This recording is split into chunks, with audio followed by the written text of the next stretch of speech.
Ciao. Hello again, everybody. This is Mr. Everything, and I'm coming at you with a simulcast of the Gamescom 2017.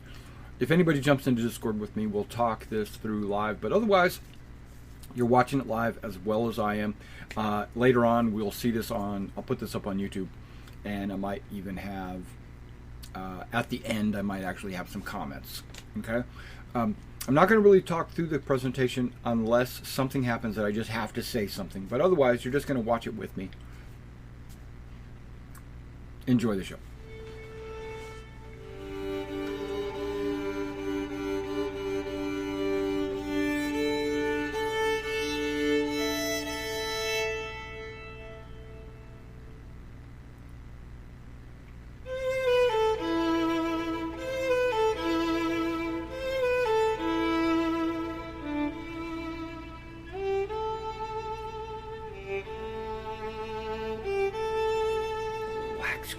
I gotta say something. Black screen. What's up? No, there it is. What does it take to build a symphony? It takes a blueprint. 4 movements that will dictate key, tempo, and the arrangement of musical notes that will create harmonies, melodies.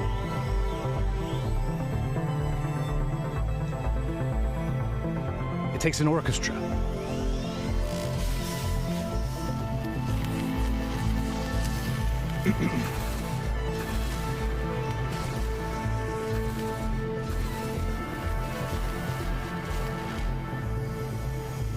Master technicians of their craft, working in perfect unity to transform notes into sound and those sounds into an experience.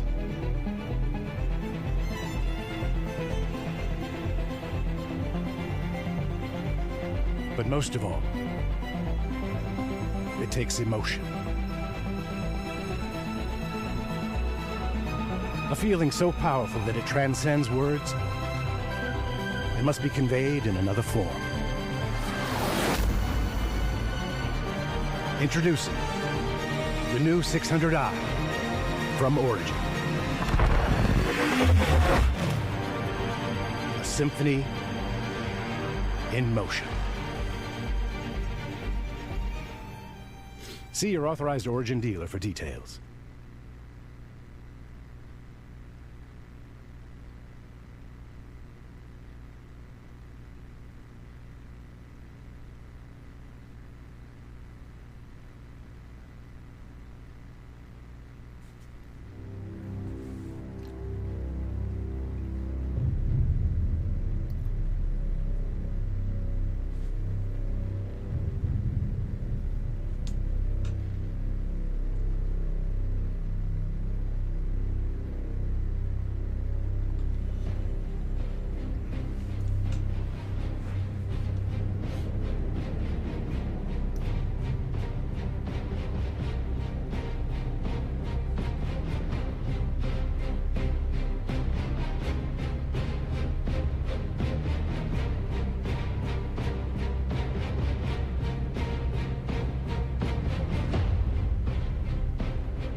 Nice.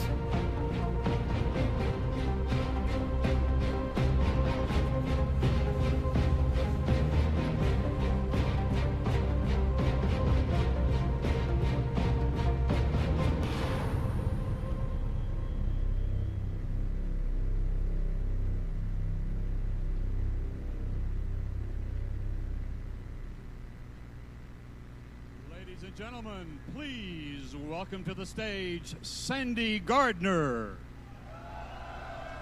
Yeah, you guys are going to have to correct me if I'm wrong, but there should not be any heat, fire effects leaving the atmosphere, only entering, correct? Okay, Guten just Abend putting that out there. zusammen. Wir freuen uns, dass ihr heute Abend dabei seid. Now I'm going to continue in English because I feel like all you Germans speak English better than I speak German. So, good evening, everybody. Thank you, everybody, for joining us here personally tonight, and also to all of you online, including our CIG staff. I just want to send our quick thoughts across to our Austin, Texas office, and also to the Hall of Texas, as there is supposed to be a Category 3 rolling in there. So our thoughts are with you.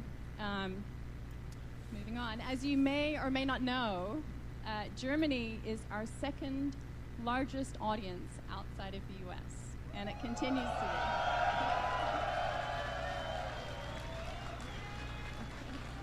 So thank you very much for having us here again. We love being in Cologne. Since last Gamescom, we've had around 240 working days, and we have smashed 11,279 bugs, and we now have over 400 plus staff worldwide. So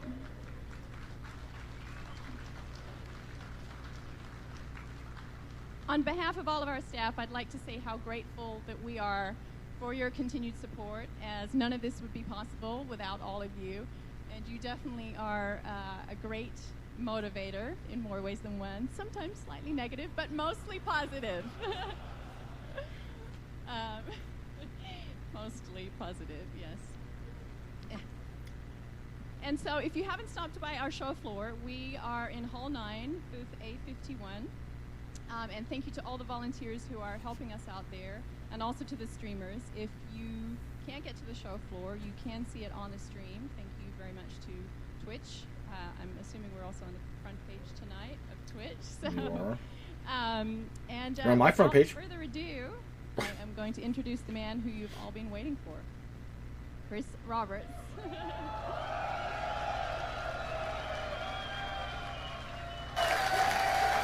What happened to volume?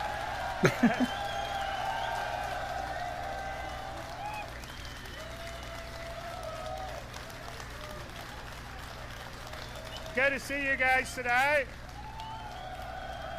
Come into the light, man. You're in the Having darkness. fun? Yeah. There you go. So normally I would have a PowerPoint, which can have a bit of one here, and we would go over all the points, but we thought that perhaps we should just get straight in to a demo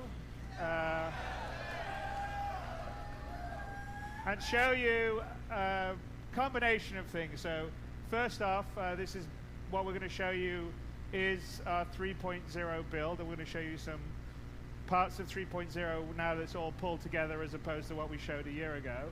Okay. And we're also going to show a couple of additional things that will be coming down the road that are built into this that we're pretty excited by. Hopefully you guys will like it.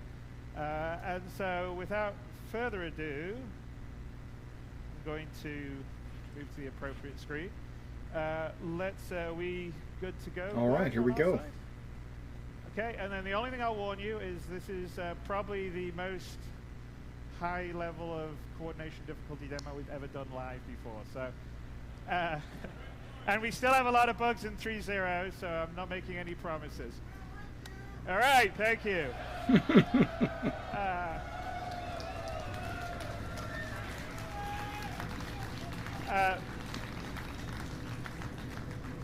So as I mentioned, so I'm going to get my head out of this. We're showing you a snapshot of 3.0 that you guys will be getting your hands on in the very near future as soon as we get rid of the remaining bugs. In 3.0, we now have, can I bring the music down a bit on this at the moment? Yeah, that's loud. So in 3.0, we now have 3 different moons. So we've got Delmar, Daymar, Selen, and Yella. And in addition to that, we have the asteroid of Delamar, which has the Levski landing zone on, and it's the first full implemented landing zone that we're having in the PU, and it's much more built out than it was previously. And with 3.0, we have proper persistence, which means that your character state is retained, your ship state is retained, your items state is retained. So if your ship's shot up and you leave the game and come back, it will still be shot up. Also, your location is important, so if you leave a ship on a moon, it will still be there when you come back, or maybe not if someone else has stolen it, but it certainly won't just respawn back in your hangar. So, and the sort of three major save points currently in the 3.0 build are Port Olisar, Levski, and Grim Hex. So we're going to start here in Levski. Glenn here is in his easy hat. Let's get out of bed, Glenn.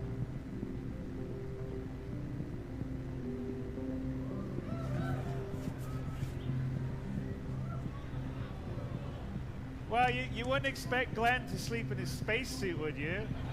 That is so 2.6. So, as you've noticed, Glenn is in his skivvies or sleeping outfit. But in 3.0, and this is quite different than what we showed last year. We have a completely modular clothing system, so you can dress however you want. Previously it was like you either had your civilian outfit or your armor outfit. That's no longer the case in 3.0. You can do, any combination you want. So you can put whatever, different jacket, trousers, t-shirt, long coat, armor. You can mix and match different armor pieces, different helmets, and everything. So let's pull up our Moby Glass, Glenn.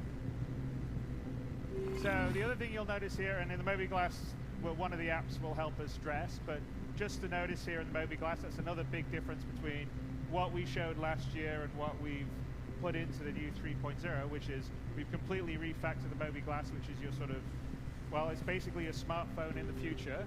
And here's sort of the home screen, which I think we've shown on a few ATVs, but just to go through it, obviously that's how much money we've got, 125,000 UEC.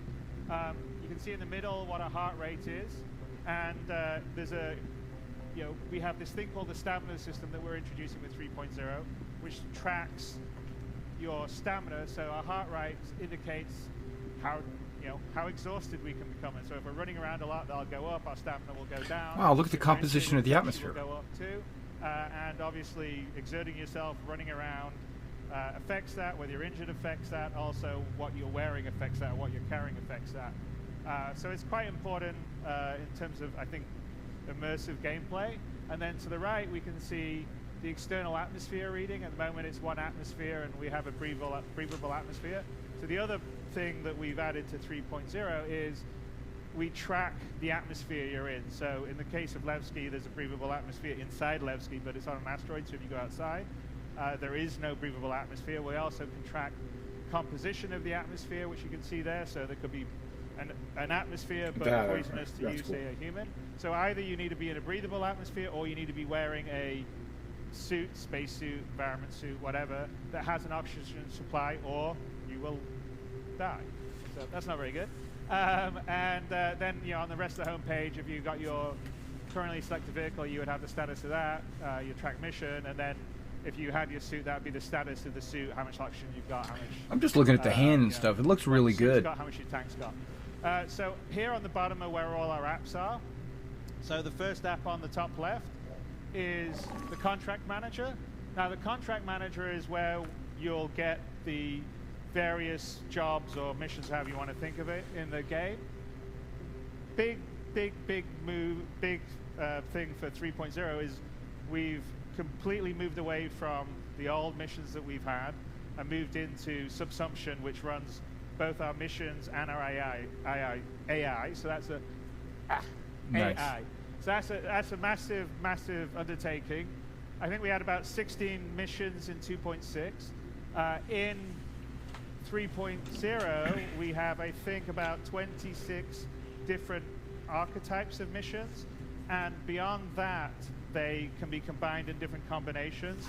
And there's a large amount of procedural missions, so literally there could be millions of missions that you do in 3.0. It won't stop. So it's not like you have 16 finite missions you do and you're done. There's missions to escort, missions to deliver something to a location, missions to go and get something from a location, missions to investigate a missing person. That way I can stream all day, every day. On a wreck or not, identify them, take someone out, clean up pirates, and there's these templates that can be put together in different combinations, and on top of that we can also have some missions that will be created where there can be a mission for one player and then another player is given a mission in opposition to that. So there's a lot of potential for ongoing gameplay in 3.0 that wasn't in 2.6, which is important because now we have persistence, and so you need to earn money to keep your ship repaired or to keep it rearmed. I mean, no longer free missiles or no longer free fuel and all the rest of the stuff. Well, that's a game. You got to earn your money to keep your ship going. So there'll be much more of a game mechanic. So here's where we would have the variants. So like, for instance, this is just a simple one, a collection from Yella. Customer requires medical supplies, crate to be collected from an outpost on Yella and delivered to Port Olisar. So between this and between trading, where you can buy commodities in one location, take it to another and sell it, there's a whole sort of beginning of so they got freight dynamic and economy trading that we can run. So besides the various jobs that we can select here, there can also be offers that we're getting from individuals. And by the way, in 3.0, it'll just be from the game and NPCs. But going forward, players will be able to also put missions up here and give off, basically make offers to other players. Nice. So let's see if we got any offers. So here we have, there's a job opportunity and Eckhart Security, if everyone remembers Miles Eckhart from last year. So he is one of the 2 mission givers in 3.0. And he says another job's popped up, thought you'd be a good fit, so we probably should go and talk to him about it. So we will accept that. And then if we have a mission that we've fully accepted, because we just accepted the offer to talk about it, we would have the accepted, and then also the history of missions we've done in the past. Then the other sort of tabs we have is there's one for our sort of repair, restock, refuel stuff if we were at a Cryastro station, or you can also do that in locations like Levski or Port Olisar. Over here, the next tab will be the vehicle works. It's currently called Live Works IR, but this is, you'll be able to modify and change out equipment on your ship very much like you can in the Arena Commander app at the moment. We also have a journal, although we haven't really done anything at the moment. Glenn is just beginning. And then we have comms, which we'll show you in a little bit. And Star Map, which we'll show in a bit, and we'll go to the Player Manager app right here, which is how we sort of organize our dressing. So we're in the skivvies, this is why we went to the Moby Glass in the first place, so let's put on some trousers, and some boots, and maybe a jacket. There we go, looking very fashionable to go outside. And, in 3.0, there's actually quite a lot of clothes that we've added for people to dress and customize themselves how they want. All right, Glenn, let's turn around. And one other sort of major interface feature that we've done, which we talked a little bit about in ATV, is what we call the player interaction mode. And if any of you guys have been down on the show floor and played a little bit there, I think you started to use it, but it's everywhere. It's our unified way of interacting. So you hit F, and you move the mouse around, anything you can interact with will be highlighted. The action will have an inner thought, potentially there'll be more than one action. And it's how you press buttons, open doors, pick up an item, interact with your cockpit. So you no longer have to remember all these shortcuts. So when you're in your cockpit, there are physical buttons to do everything like deploy landing gear, open the canopy, all the rest. So of course there still will be the shortcuts, but for a new user experience, I think it's much more friendly. So here we are outside our Easy Hab. And one other small feature that we've added, which is, well, there you go. Movement. Use mouse wheel, up mouse to increase the speed. So we can control our movement speed with the mouse wheel, which, in a PC FPS game, normally WASD, you're either running or you're not running. So this sort of allows us to control our speed. So if we're in a social situation, we don't want to be running around, say, inside a bar. But when we want to get somewhere fast, like get to the bar, yes, we may want to run. And you also noticed the hint system that came in. So the hint system is something else we've added to 3.0 to make the experience much more friendly for new players. We're hoping there'll be quite a few new people in 3.0. And here, so we're in Levski. We obviously saw this last year, but what we didn't see last year is AI moving around, doing things, in that case sitting down. I think if we look, yep, he's checking his mobi-glass. Maybe there's a maintenance guy doing some work somewhere. I guess not now. That's the nature of AI running around. There's about 200 AI running around Levski at the moment. And it's the beginning of subsumption. Subsumption AI is what we're using in Squadron 42, and we'll be using in the PU. It's very much a Sims type AI, so people have schedules. They go to sleep, they get up in the morning, they go to work, they go get lunch, etc., etc. All right, so let's go down. I guess if we follow him, we'll see he'll probably, maybe he's going to use the, no, he's going to check it out. He's going to get his little thing out, and he's going to do some work on it. There you go. All right, let's go down to Cafe Musan. So in 3.0, there is sort of basic AI moving around, doing things, shopkeepers, bartender, mission givers, but it's just the beginning of what we're putting on, and it's going to be much more fluid and more sophisticated as we go down. Again, we use the user interaction mode for everyone. Here we're in Delamar. There's, as you can see, there's a fairly big amount of change in the sort of space landscape. This is actually how Delamar is meant to be. It's a very large asteroid in a big asteroid field. So we have some pretty large asteroids up there. There's a couple that are 20+ kilometers inside. That's cool. And here we are at the sort of the main market section, which we walked through last year. And if you haven't noticed on the sort of lighting and volumetric fog, so we've switched to volumetric fog, which we also had a little piece on ETV. Makes the lighting much better, so the sort of sense of the shops are available throughout the Grand Mata. And one of the nice things, so with 3.0, like between this and last year, we filled out all the shops in Levski and added some stuff in other places like Port Olisar. So for instance, there's shops for ship items and weapons. But let's go and find Miles Eckhart. So besides clothing shops, armor shops, personal weapon shops, there's shops for ship items, and in the next release 3.1 we will have ships that you can buy as well, and that will be the full amount, the trifecta. Right.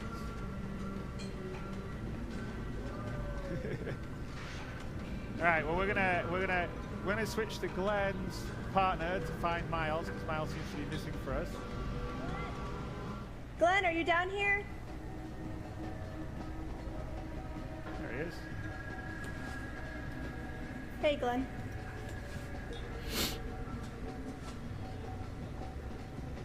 All right, let's talk to Miles. Get our mission. Glad you could make it. Grab a seat.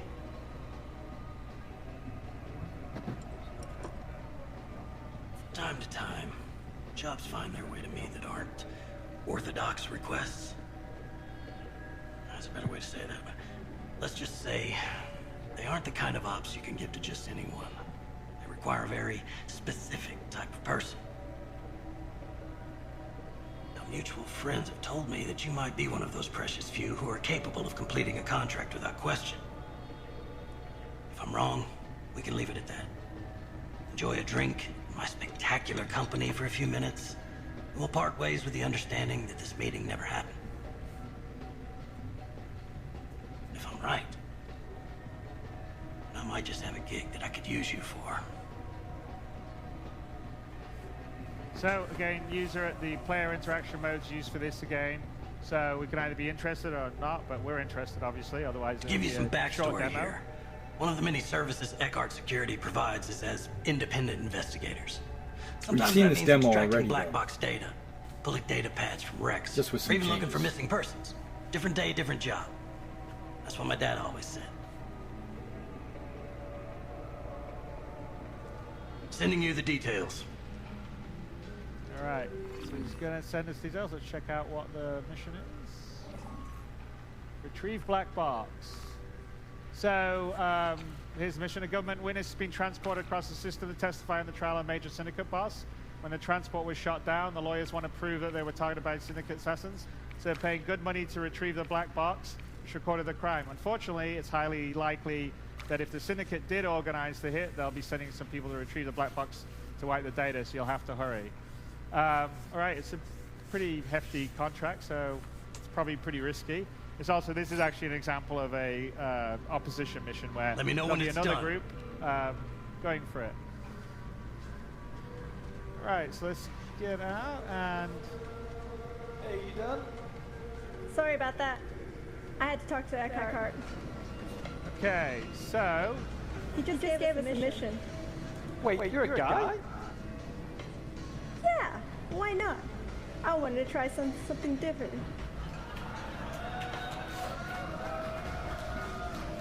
What do you think of my look? Okay, so hold on, guys. So one thing that we're going to show here, and this is a feature that we've put into the game. It's not going to be in 3.0, but it will be soon afterwards. Two things. One, which is Don't just stare at me. VoIP. That's a spirit. And the other is what we call That is a great smile. face over IP. So hold up, guys. Anyway, so we have this mission to do. We have to get a black box. Hey, guys, just pause for a second, please. Are you hearing me or not? All right, so hang on a sec. We'll just... hang on. Guys, can you pause? Just pause for a second. Hold. Pause for a second. Okay, so... Sorry, we've got to coordinate because we have Melissa who's down in the basement as another player, and we have Glenn here. So, but we have what we call face over IP, which is a combination of diegetic voice over VoIP. So wherever we say, like, Melissa, can you back away talking, please?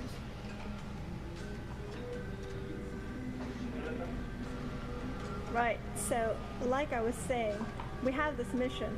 We gotta get a black box. It's from Daymar. It shouldn't take too long, and I know the perfect pilot for it. Can you still hear me okay? I can't hear you. What was that? I said speak up. I still hear you. Okay. So now, Melissa, can you come forward talking and then go Wow. to Glenn's Wow. right? So, after we do this mission, I need to head to Grimhex. Actually, Yella. I left my ship there. So if you don't mind, and if it's not too much trouble, I'd really appreciate it. So if you notice there, so the voice is fully diegetic. It's Shouldn't in take the too long, especially because John's a really good pilot. Okay, all He right. can get us anywhere. All right, back to in front of Glenn, Melissa, and give me a second before we go to the next stage. So it's fully diegetic. It's in the world. If it's to the left, it's the, you hear the voice to the left. If it's the right, you hear the voice to the right. Or if you actually had 3D sound, you would hear it behind you. It goes away in the distance. If you have a helmet on, it will become filtered and it will shift to comms. So that's part one. And the other part, which you've sort of seen a little bit that's happening here, is once we put that into the game, we sort of realized that if you don't have the face and the, your lips moving when you're talking, and not only that, to try and sort of see more of the emotion, it feels really weird in a game that has the fidelity that Star Citizen did. So we've been working with a company called Faceware to put their live tracking SDK into our game so we can drive our head rigs. And we have an advantage that we have this live rig technology that we've developed to work for Squadron 42 and that we use in the PU. And it's what drives Miles Eckhart, it's what drives all the stuff in Squadron 42, what drives the shopkeepers. And the advantage of that is that it has various poses for the faces. And as long as you can decode quick enough video coming in, then you can drive the facial stuff. So here we go.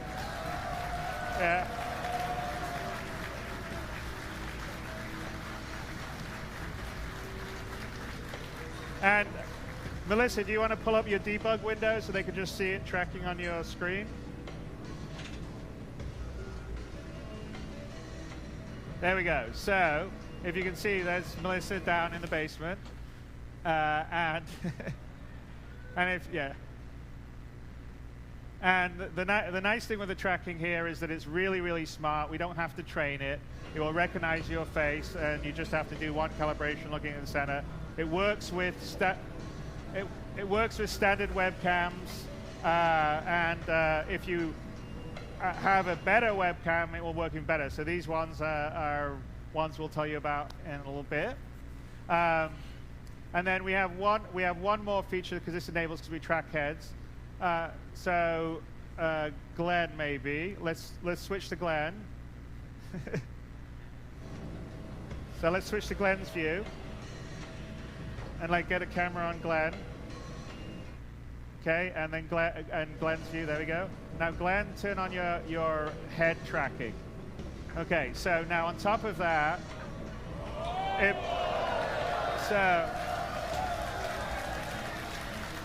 Nice. That's built in the webcam. So it's essentially has the track AR functionality because we track the head as well, and it's quite useful, say, when you're in a cockpit looking around for situational awareness, and also, honestly, in these sort of situations, if you want to nod your head without having to move the mouse, it's pretty good.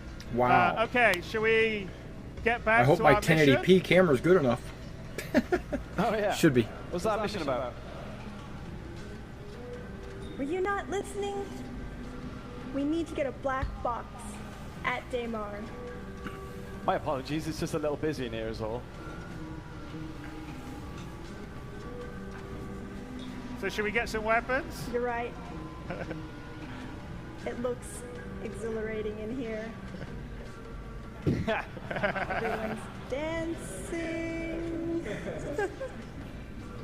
So I'm guessing we should get some weapons. Let's go. Yep. Lead the way. Specifically, the railgun. Let's go.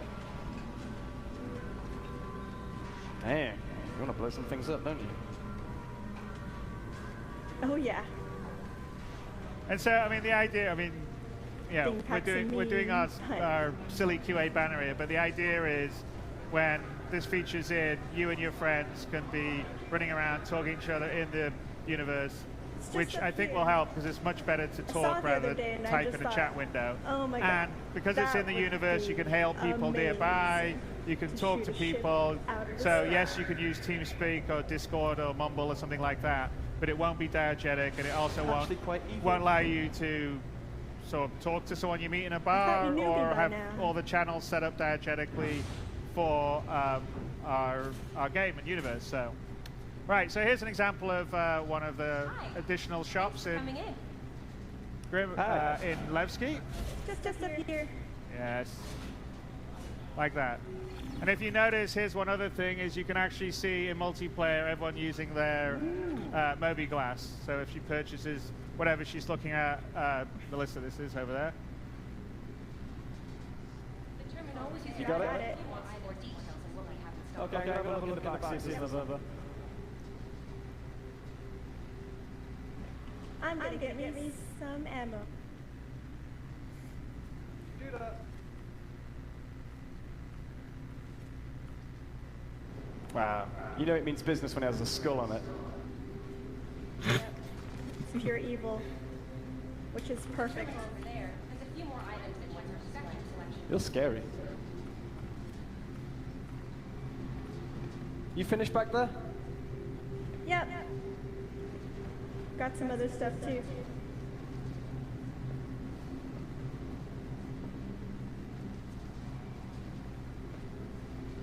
You all set too? Oh, yeah. We just got a few new items. Great. Let's so go. make sure to check them out. Nah, I'm good. Ladies first?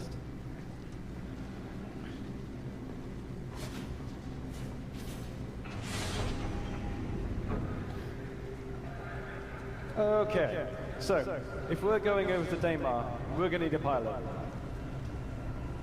Yep. I already told you. John. Who's he again? He's the guy I used to do some missions with back in the day. He has a constellation. The Aquila specifically. You can transport these things really easily.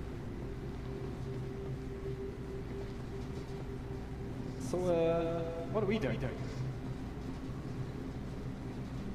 We need to get some ship items. Dumper's Depot. If you don't mind anyway. Can't he buy it John's himself? not expecting us for a little while. Hi. Let me know if there's anything I can help you with. What was that, Glenn? Sorry, I cut you off. Oh no, I was just listening to the woman. Oh, don't talk to them. They just try to sell you things. So anyway, so this, Dumpers Depot is on Levski. There'll be several other shops in 3.0 where you can buy various things like shield Found the one I generators, coolers, power plants, and certain ones to upgrade your ships to make them better, because we have different grades of equipment with item ready to go 2.0. And you'll be able to buy ship weapons, and also at the various admin desks. I guess that pretty much tells us they don't have the female model in, even though I see female AI running around. All right, should we go? Well, Anyway. yeah, we should probably go. Yeah, just wasting time here. I'm already Man, done. you have no patience. Patience? What is that? Exactly. Move it, you. You know, by saying that, it's a bit hypocritical, don't you think?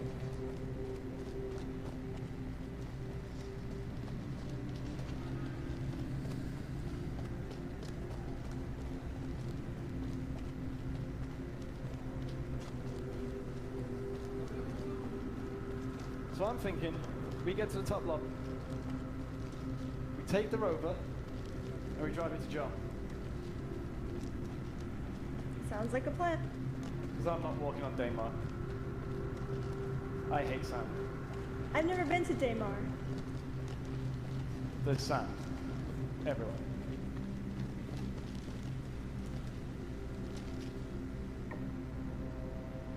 So I've heard.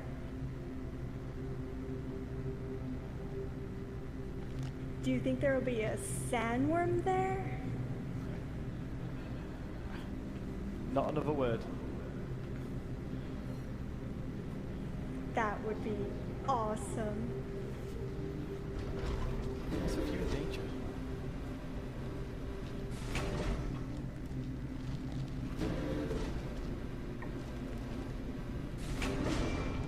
Don't be scared, Glenn. I'll protect you. I just bought a railgun.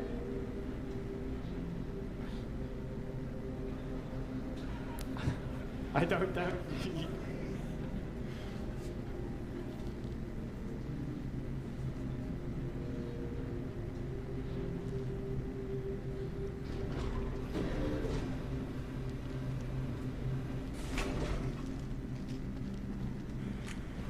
So we're going to head to the upper area of Levski, which is a totally new area, and it's where you connect to the outside and also the garages. So we just got to go up one more level. It's there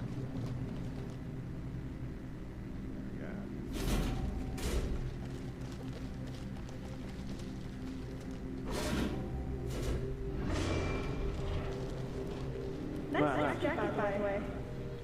Oh, thanks. Okay, so here we are on the very upper level. All right.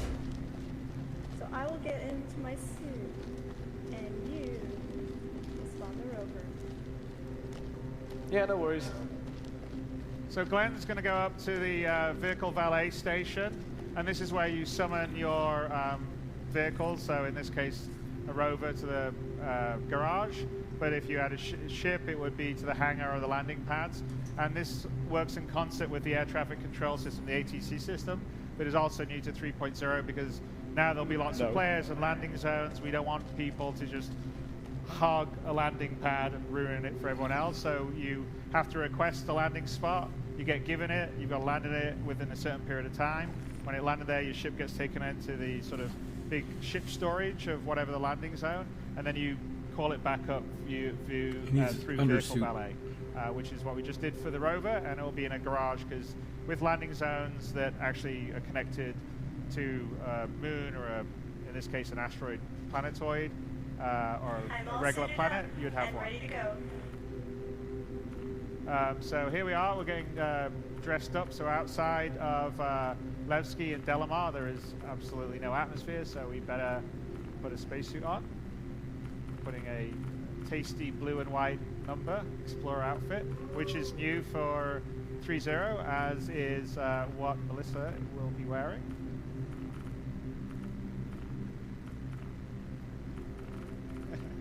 Well, he's got a helmet on, but and also you'll be able you'll be able to save out your predefined loadout. So you know, whatever you want to call it, your Sunday best. But he's looking quite dapper there. And clear. You still read me? Yep. So now you'll notice the voice is filtered because it's over comms in the helmets.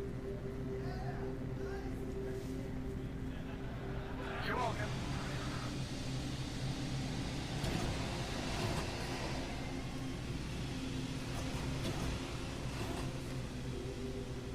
I wanted to do it.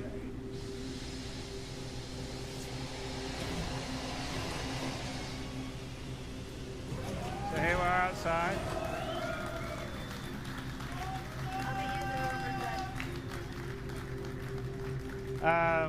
You see all that little AI wandering around here. What's happening?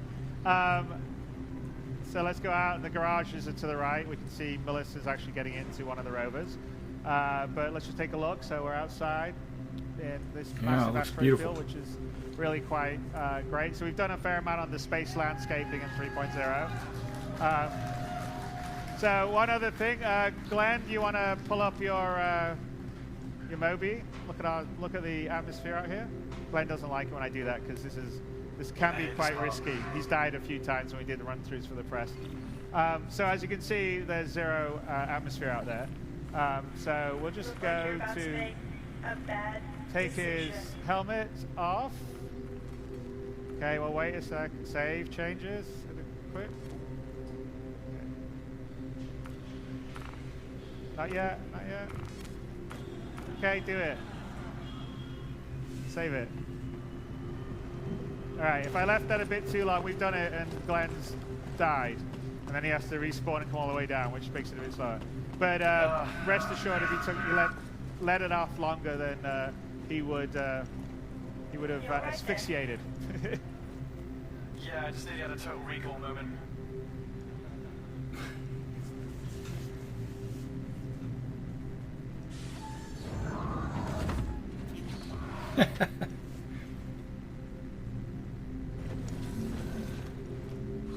You all strapped in? Yep. Let me just give John a call. Looking good. For a dude. Thanks.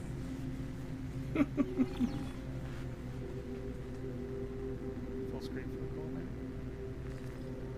Okay, so as you can see on our Moby glass, the communications that we showed the other way, the other view. Thank you. So we're calling.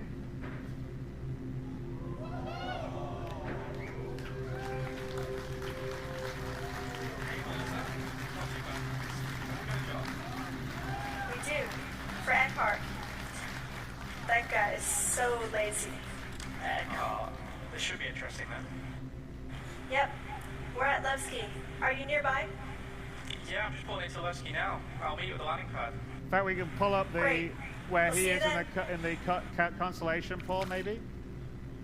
Too late, but pull him up. So anyway, we can video. We showed the ready for us. We showed the Let's go. secondary viewport and render detection stuff. So So that's an example of it. We opened up a comm channel to another player flying in his constellation over Delmar and talk to him face to face, which is the reason why we were doing a lot of this secondary viewport stuff, to have video comms between players in different ships, different locations, as well as the holographic stuff that we showed. So let's go meet John. And as you can see, Delamar's had a lot of work. The team in Germany, the environment team's really been working hard on it. I'm going to have to map this place out. It also uses all the most recent no idea technology improvements we've done for the planetary tech. So in any one of these views, there'll be about 100,000 interest objects. So small rocks, big rocks, whatever. Call them stalagmites going up? I can never remember. I think it is stalagmites going up. But, you know, obviously if we were on something that was a little less arid, you know, it would be different kinds of ecosystems, where say you have forests or Nearly hit a rock. grass plains or mountains or hills or oceans. But here we go. My driving is impeccable. There we go. All right, and here we come in. Here comes John in the constellation. And it's not just a constellation, it's actually a constellation Aquila. Up. John needs to, yeah. John, I think you need to line up a bit better. There you go. Easy does it. That's a big boy. Alright, let me out here.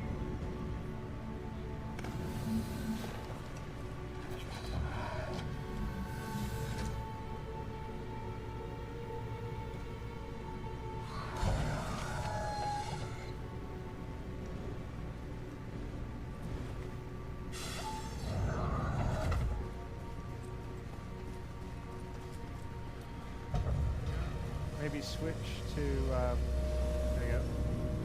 So here's John lowering the cargo bay for us. Alright, Glenn. Nice and easy.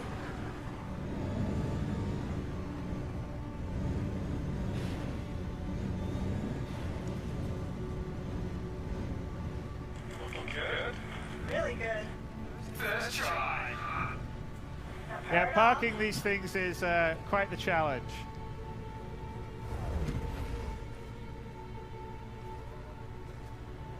A little too far forward? You might be. Just a tiny bit.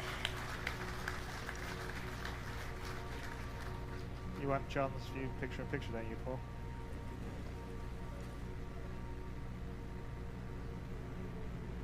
That's good. Alright, bring us up, John. Bringing you up. Cheers, mate. Switch to the view of Glenn. There you go. You just look at that.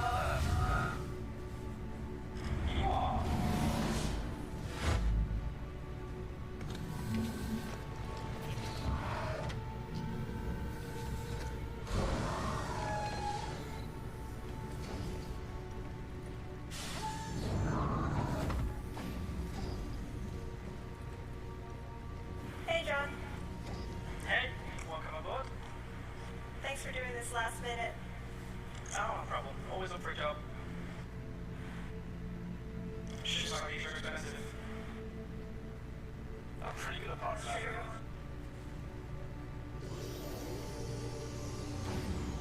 Why do I get the feeling Glenn is back there admiring his parking job?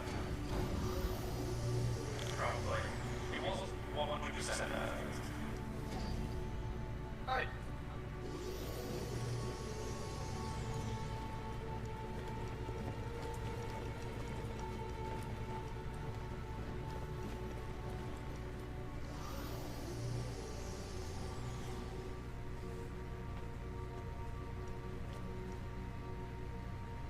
You ready for this?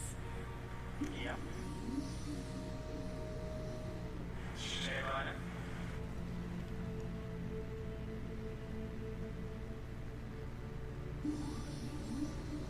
Always lagging behind. Right. All right, let's take off, guys.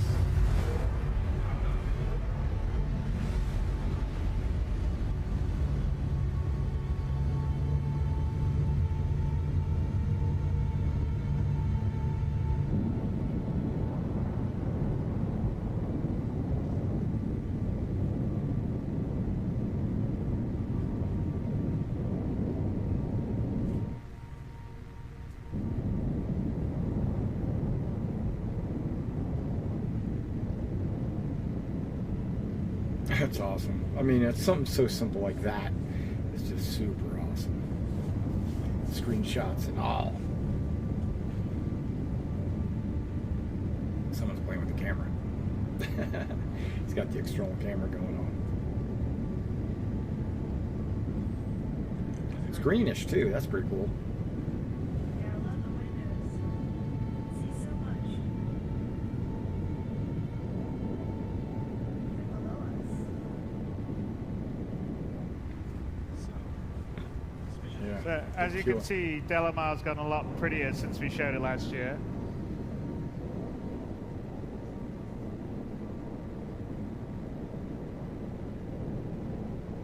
Looks more like a rock, like it's supposed to, like an asteroid, giant asteroid, planetoid, or whatever you want to call it. You get a bit more of a view of like the craters and stuff on the other side.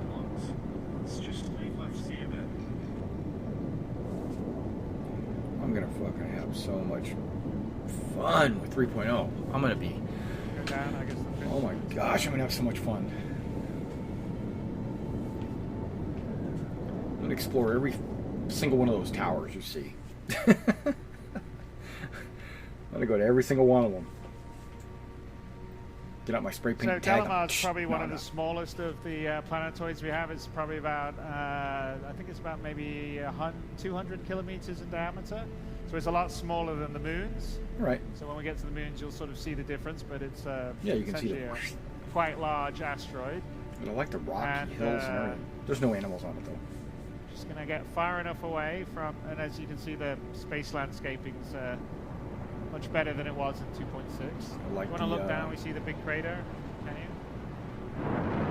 Yeah. So you can, yeah, there you go. And the crater to that left, you can see in there, I think the entirety of Skyrim fits inside there. So, and this is one of our smallest little planetoids. Oh, off there on the horizon. I got you. Good. Wow. Over there.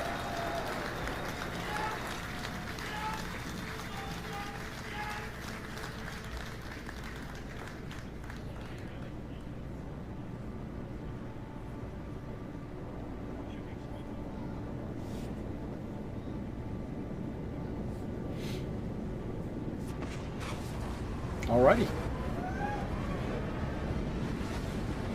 So now we're heading to Daymar.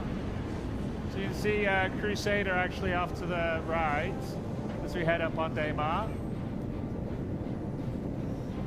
That was cool.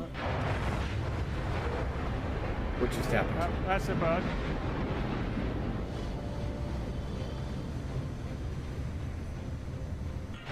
The game crashed. No!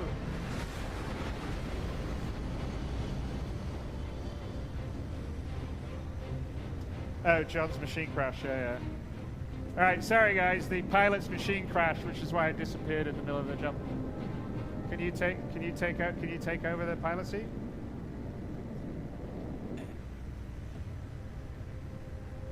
All right, we're going to try to recover from this. Get the pilot seat back because unfortunately John has left the.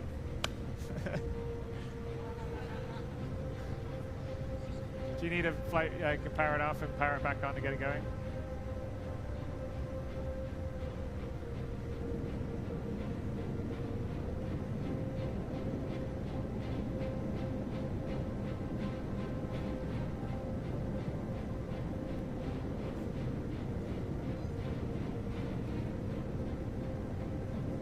Melissa, do you have flight control?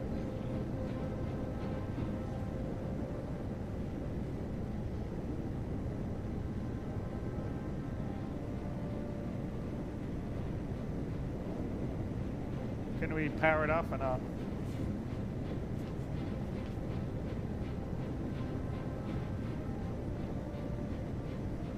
Okay. All right. Well, we'll just have to get back to the top quickly. All right. So should we reset that? Okay.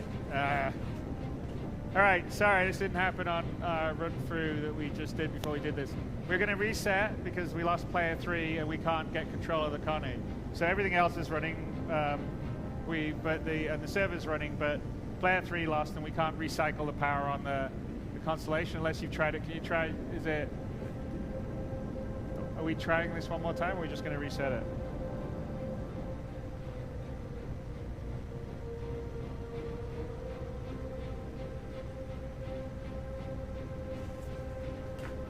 Oops. Hey, it happens. I'm not frustrated at all because of that. Bugs happen. This is alpha. You expect this. Chris, you just need to be Try one more time. Understand that we're understanding. I know he wants to show us everything perfect and everything, but don't worry about it. We understand. It's cool.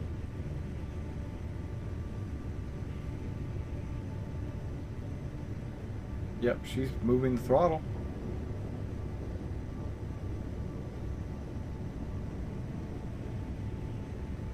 Or should we just do it from the?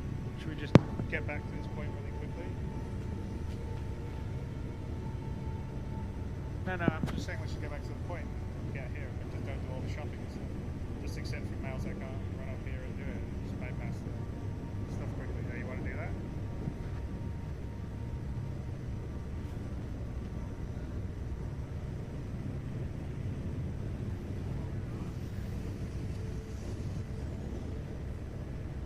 They got power off. Let's try that.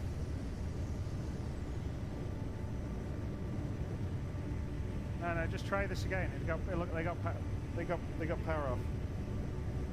Try it again. They put power off.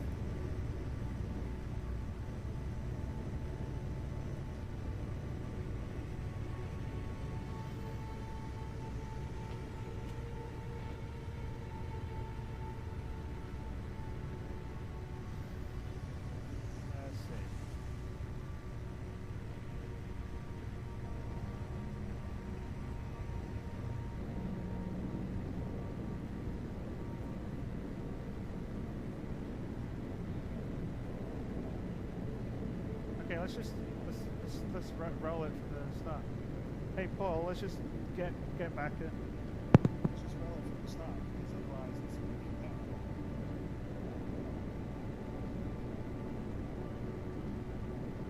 Yeah, we're going to restart because we lost player 3, and when we lost him, we couldn't get control back of the colors. So you're going to get to do it again. We're going to get to do it again, but this time we won't have as much banter, and we'll get back to this point. All right, do it. Make it happen.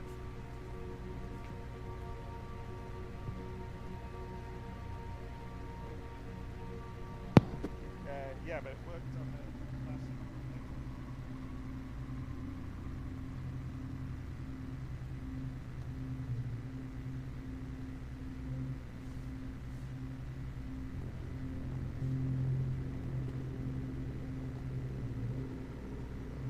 It's all right. Don't worry about it, Chris. We're okay. I know inside you're like disappointed, but don't worry about it.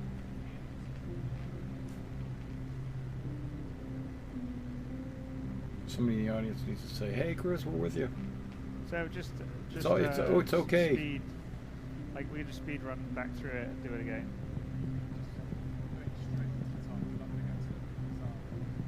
Have you got the weapons? Do you need to buy the weapons or not? Well, you don't really. Well, you could just get.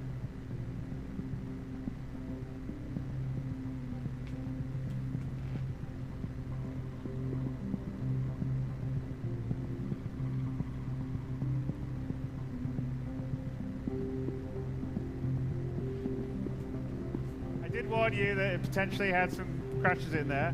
That was not one crash that we had in our. We had a few other crashes in our various playthroughs, but not that particular one, unfortunately. But you get to see it again. Here's the positive thing of it.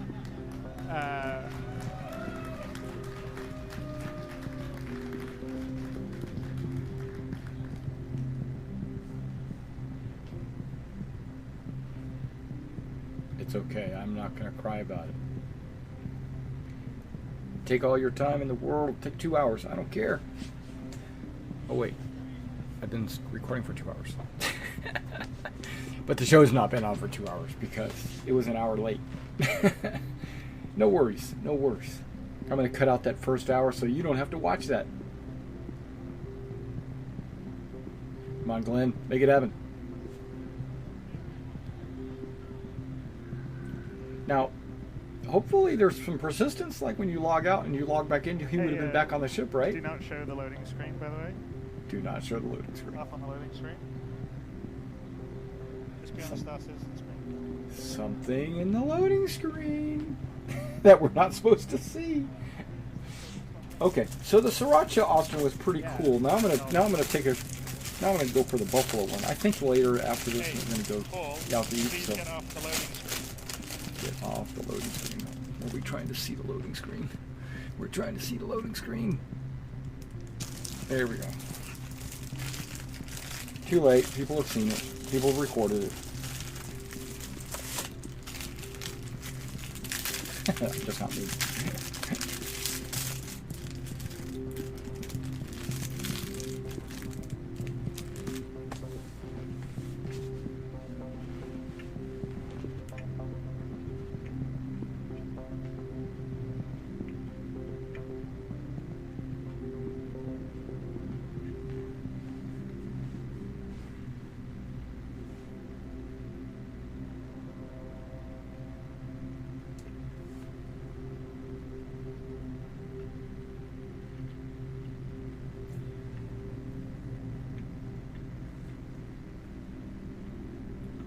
Okay.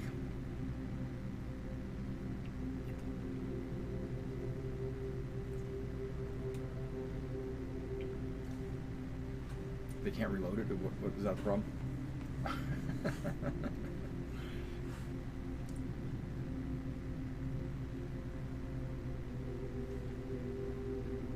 It'll be alright.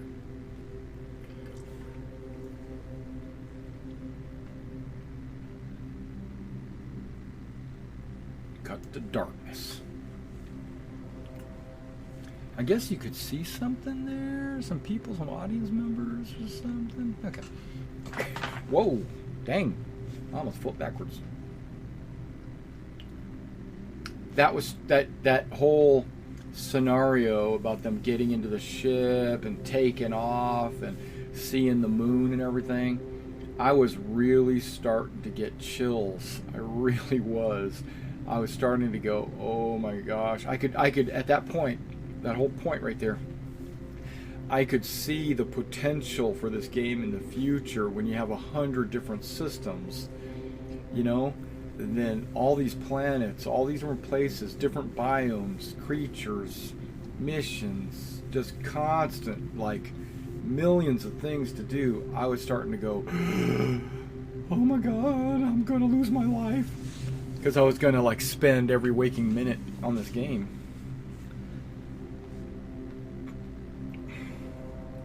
Now I'm not a concierge, but I've spent hundreds of dollars on this game. And I look back on it and say, if I get,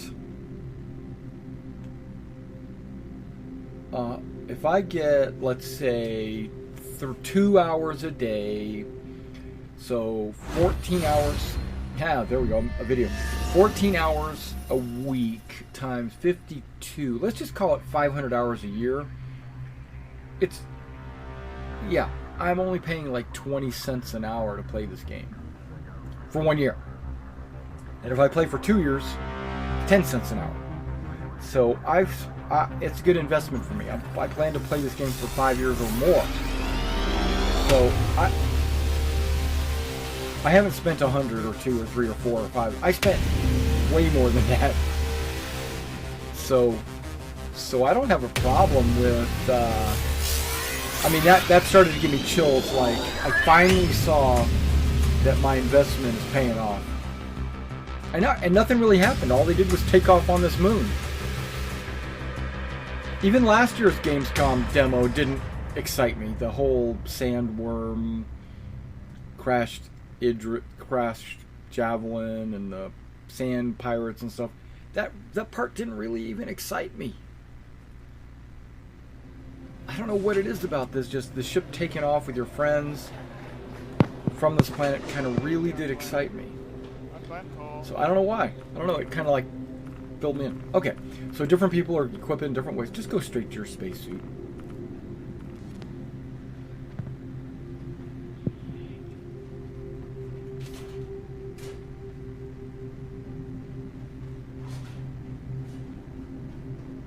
Okay, come on. Show us some footage. There we go. Run. Move out. Move out. Draw fire. Run, run, run, run, run.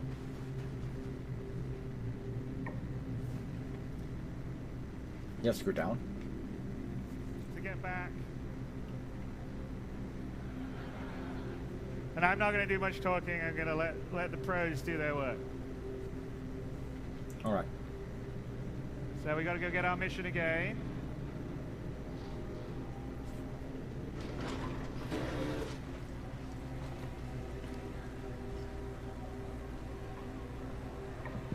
Well, Miles is there for...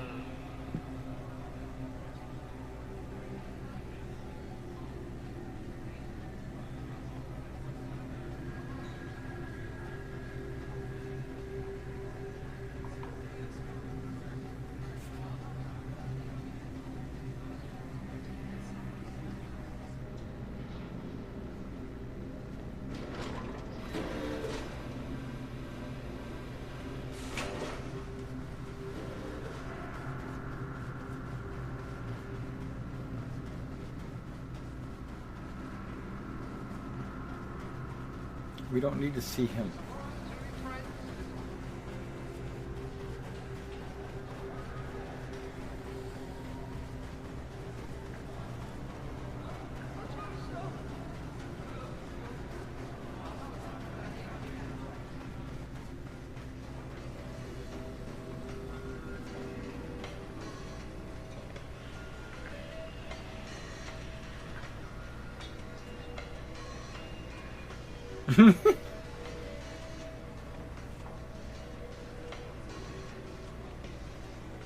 Glad you could make it. Grab a seat.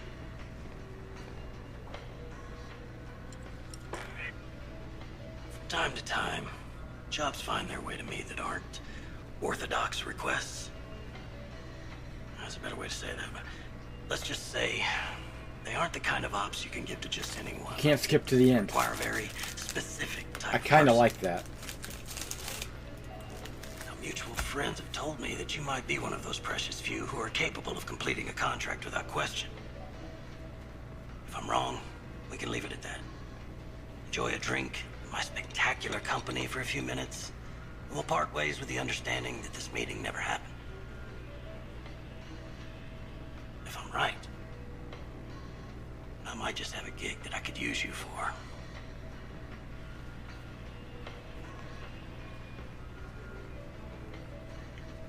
To give you some backstory here, one of the many services Eckhart Security provides is as independent investigators. Sometimes that means extracting black box data, pulling data pads from wrecks, or even looking for missing persons. Different day, different job. That's what my dad always said. Sending you the details.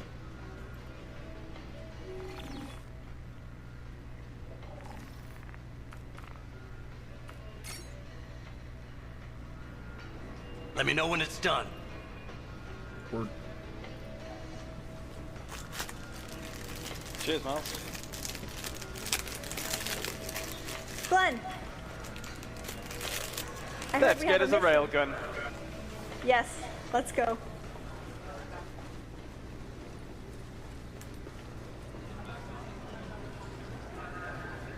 No time, move. Schneller.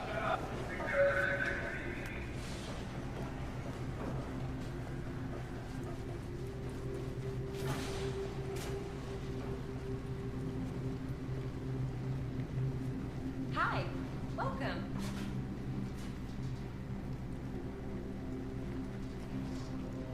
That's the one.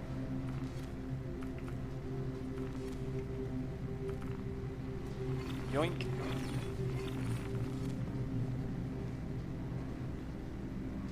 We've just received some exciting new products. Let's Have go. a look. Yeah, not now, lady.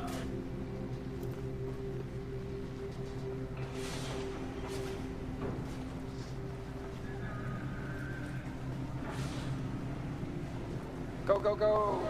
Off, off, off, off, off.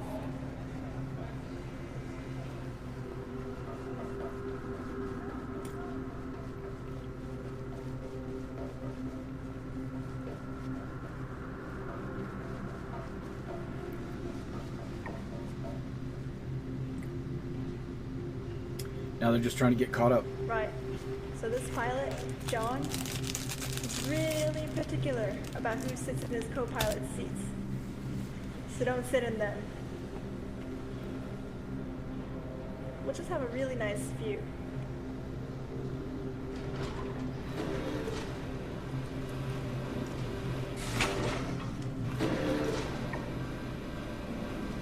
No seatbelts, huh?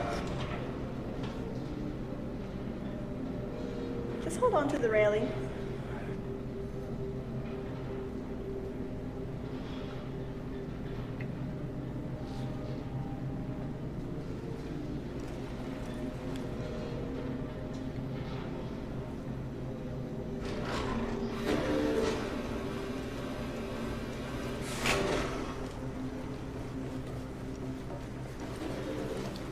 Right.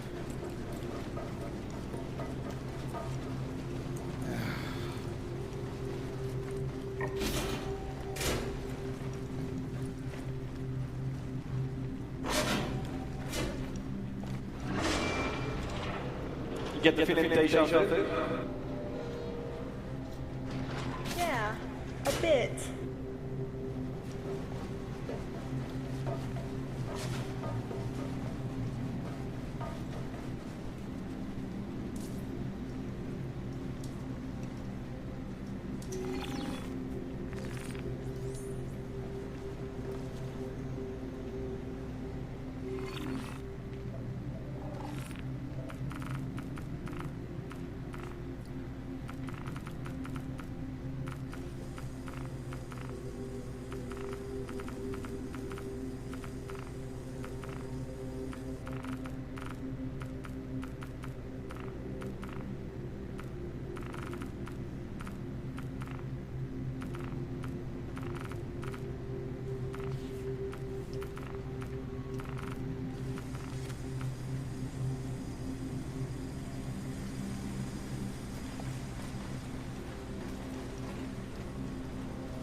Too slow.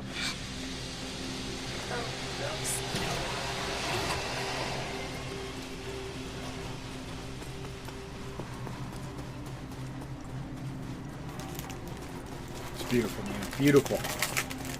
Freaking beautiful.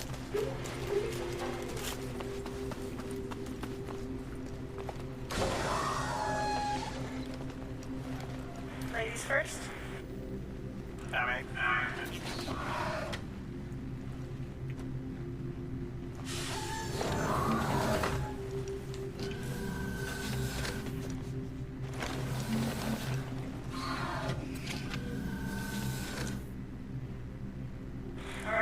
let me call John really quick.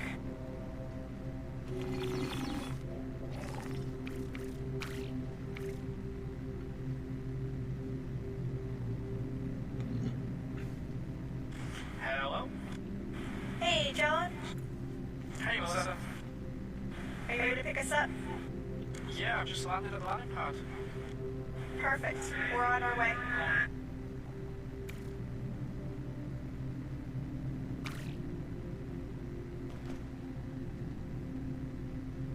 John's ready for us. Let's rock and roll.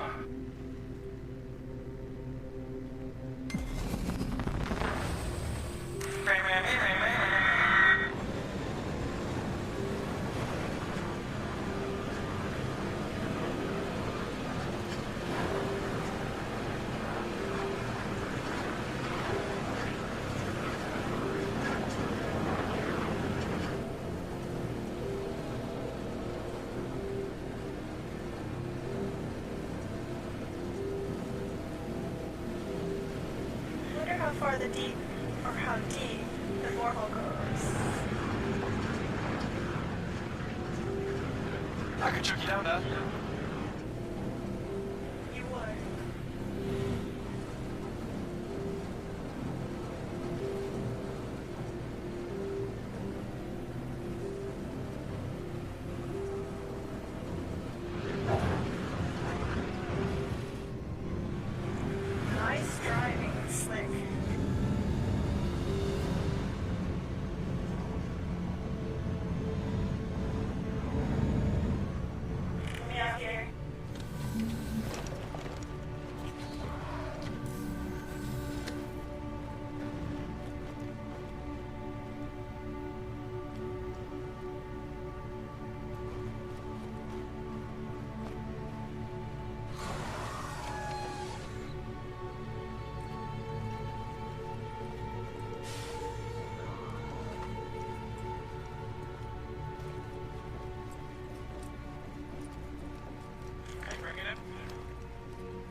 looking good?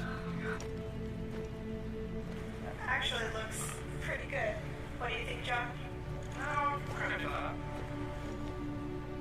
Turn it off?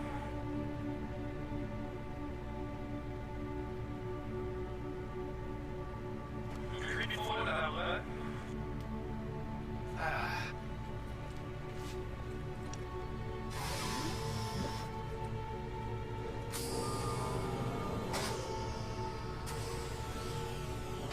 Go on at it. Bring me up, buddy. Okay, bring you up.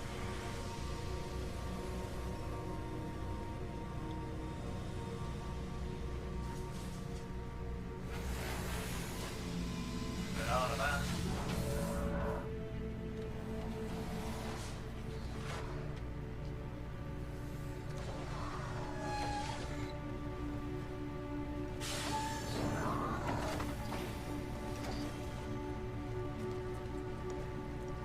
Hey, John. Hey, so, my ship's a bit, you know, it's taking some damage. Maybe don't sit in the seats, don't touch any buttons, and we'll be good. We're gonna stand around while you fly. I mean, this is a comfortable ship. Make yourself at home. Just, you know. Sorry about that. Hey. Touch the wall here.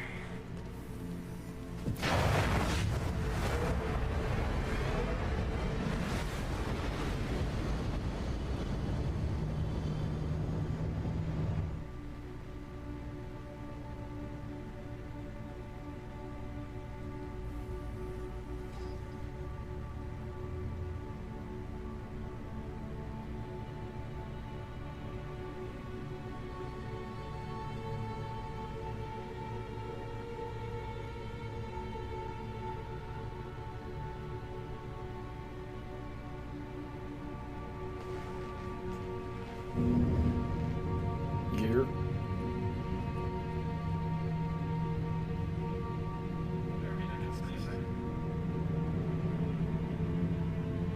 You don't get so sick.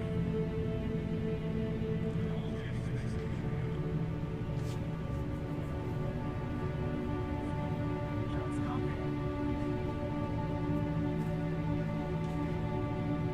Gear.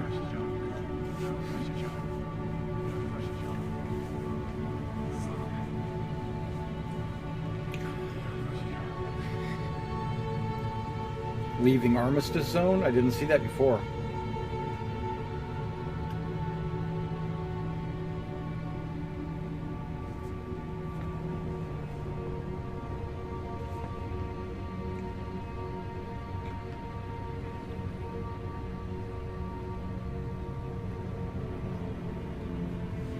It's the star map, figure out where we're going.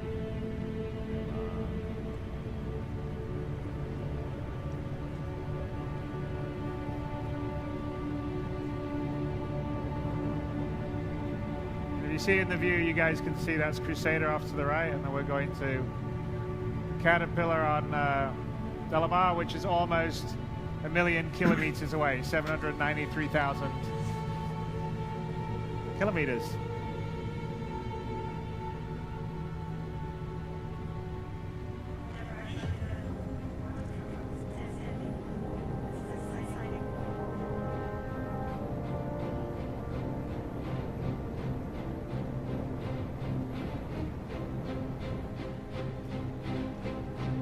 This is gonna be a thing.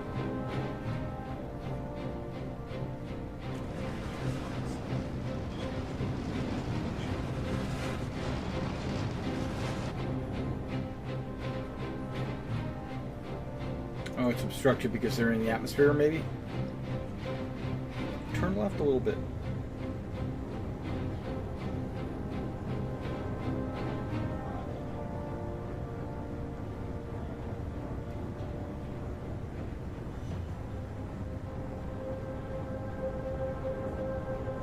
There shouldn't be any atmosphere anyway.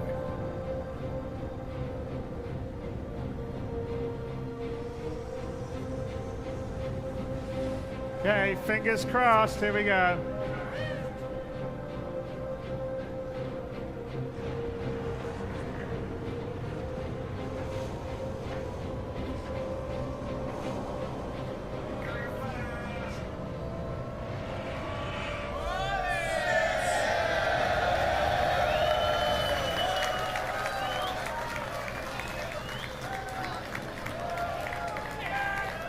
All right.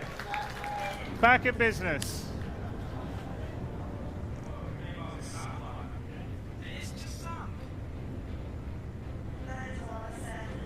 As you can see, by the way, Daymar is much larger than Delamar. I think it's maybe 1,000 or so kilometers in diameter. Good job, John. Oh, you're a bit. If this mission goes well, you want me to?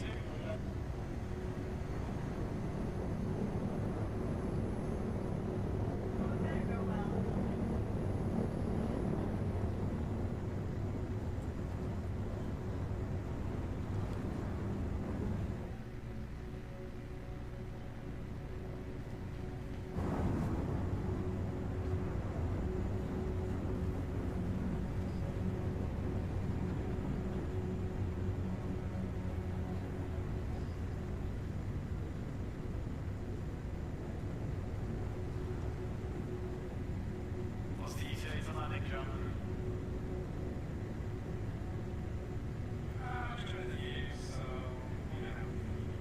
John, what's your speed going down? John, the view is sound.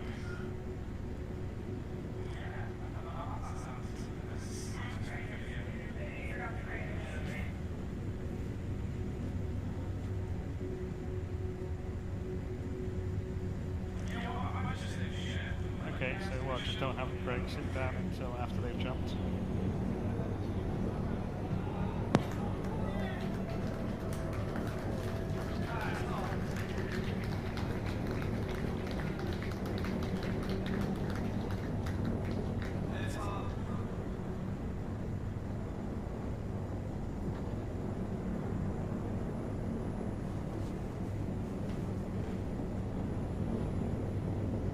By the way,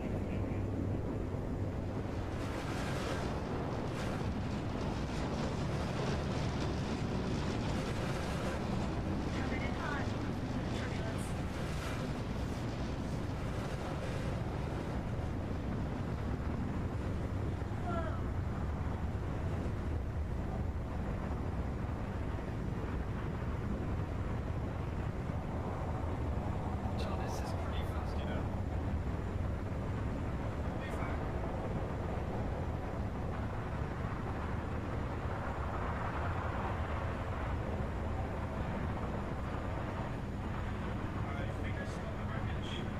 I see it too. Cool.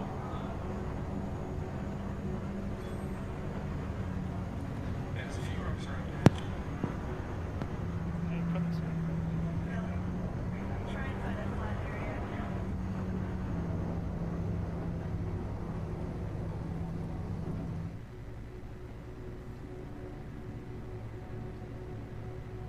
It's not green here. You notice that? It was green. Easy now.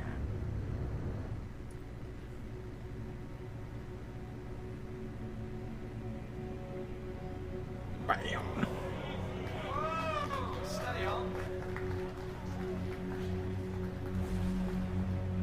It's a little rough, but we're in one piece.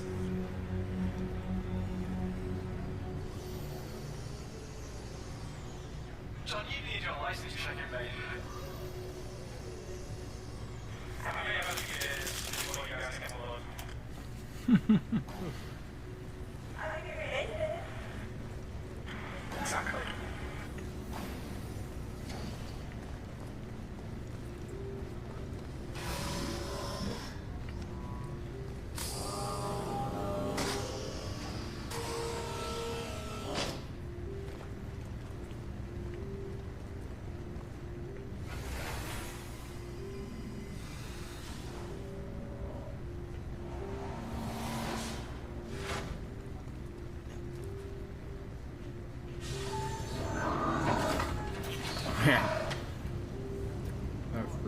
Ready when you guys are.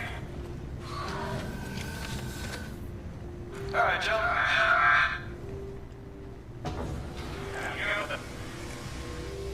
Cheers, Mark.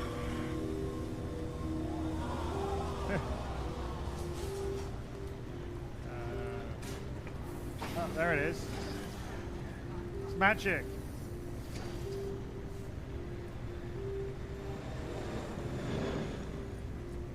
Whoa, watch out. Well, it's just a sync. It's a sync issue.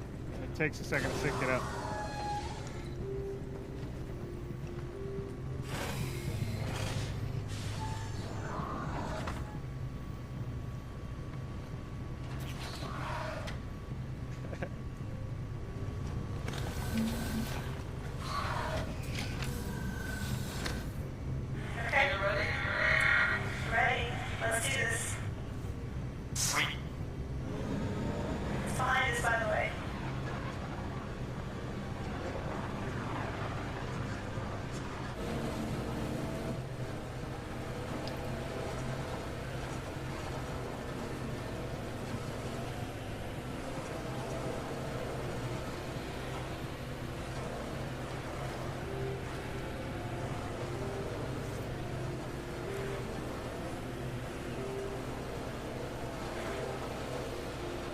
Watch out for the rock.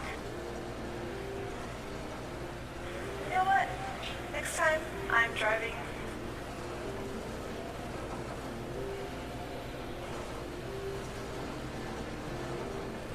Still got that GoFundMe page. Obviously reckon the distance We there. don't talk about that. Besides, I've been practicing. Okay, we don't need to speed run anymore, guys. Yeah, first. So we don't need to speed run anymore. We're back where we were.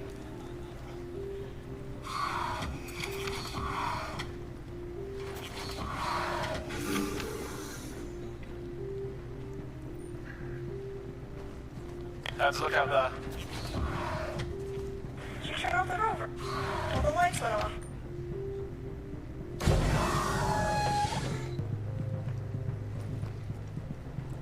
I'm out now. Could have waited.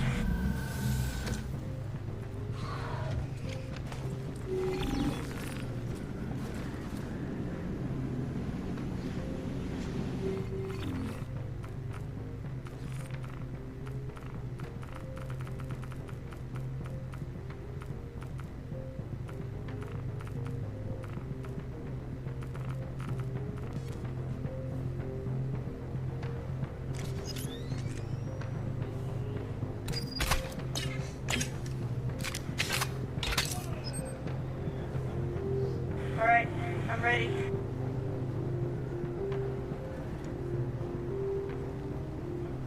I'll scout ahead. Nice gun. Yeah, I need to get it repaired. But it still works. Okay, well you take point. You got the weapons.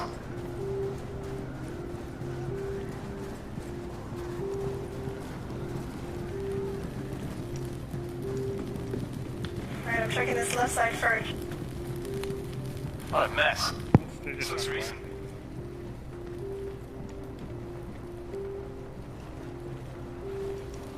Hey, listen. Yeah. Check over the clothes. Thanks, Mom. Figure right on that.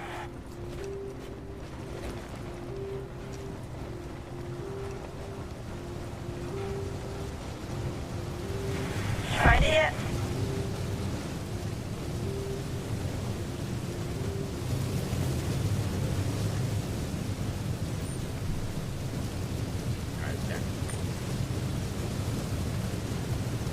Can you see the point?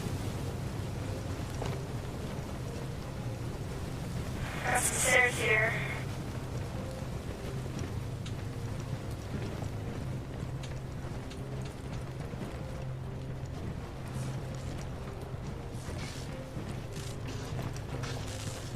Careful. All the sparks everywhere. I think I found it. Oh, what do you know?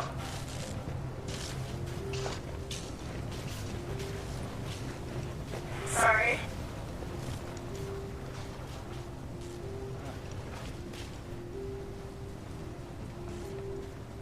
Do you want to take point? I'll let you lead. I've got a gun. It's fine, I'll watch your back.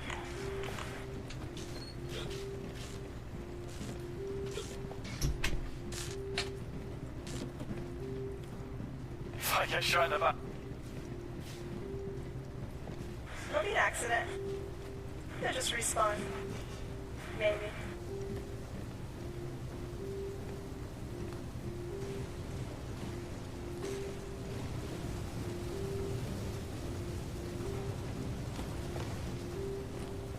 I think I actually lost you.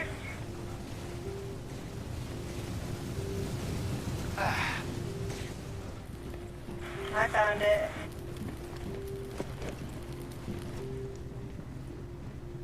Alright, John, we got what we came for. Awesome.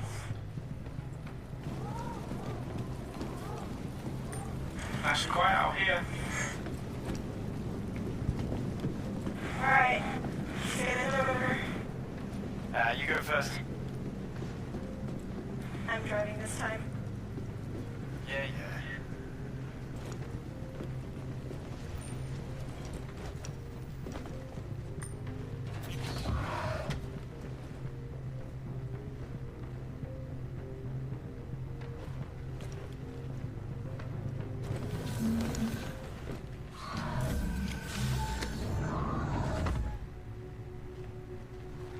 Alright, I'm in.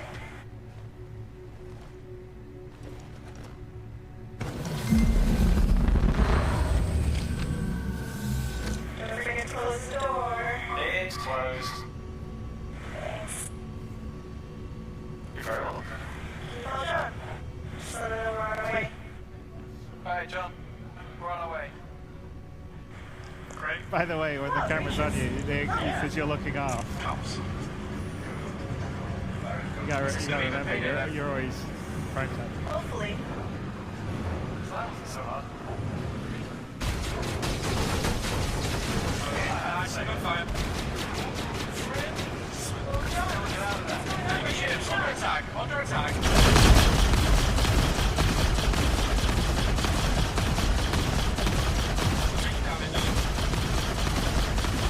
John, can you try taking up a little bit? Slow up the dash.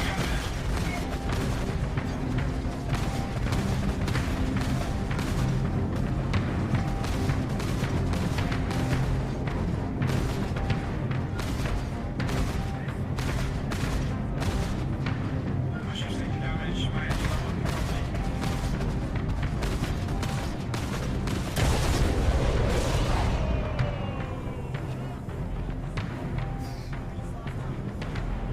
Oops. Alright, well, guess they lost their ride.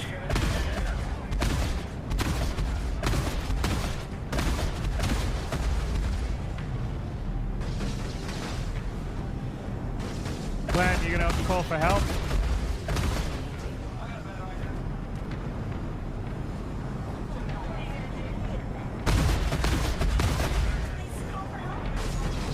Well, I think gotta be on the Buccaneer because it's completely black inside.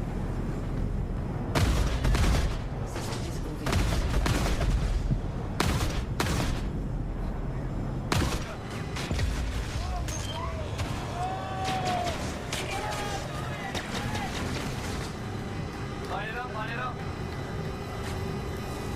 I don't have any visual.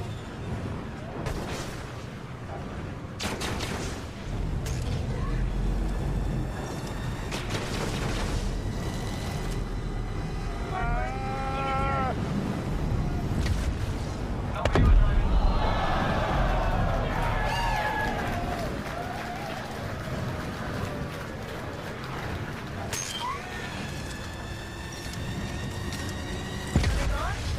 Have we called for help? That's a no.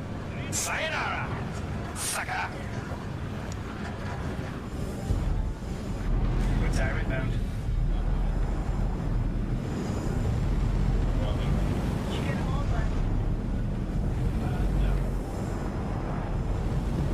Hey guys, do you think it's time to call for some help?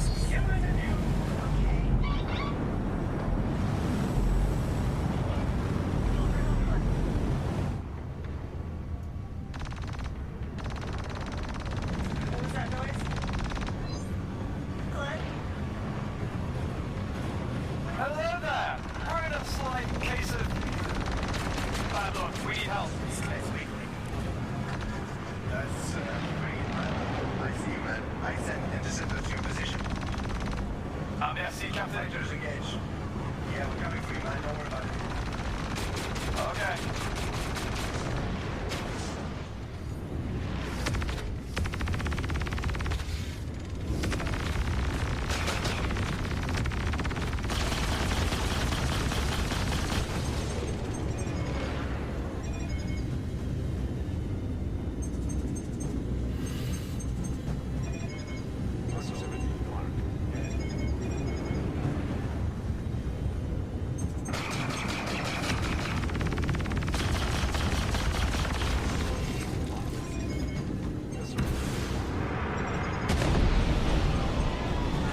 Right. Okay. I hear you. Yeah, I'm gonna set our ship down for landing. We're gonna load you in. Let's get clear of these rocks. Awesome. Just look at this guy. We're hard to miss. Guys, are lucky. Hey, Craig is really quiet on his comms. I don't know. Looks like we took some damage.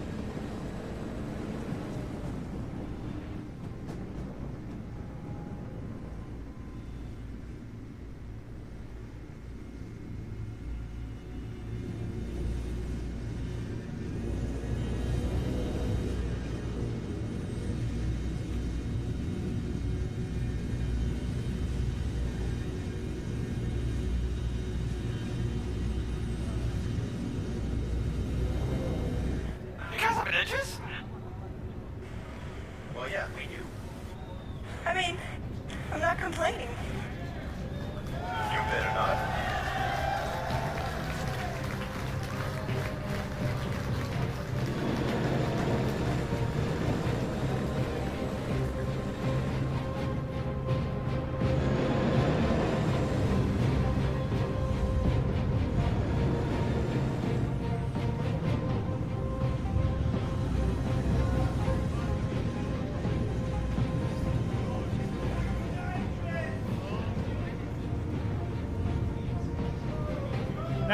No, these are gladiators from the Idris, by the way.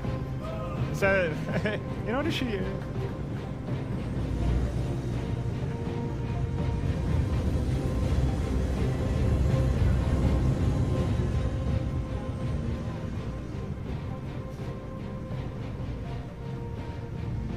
All right, let's bring it out.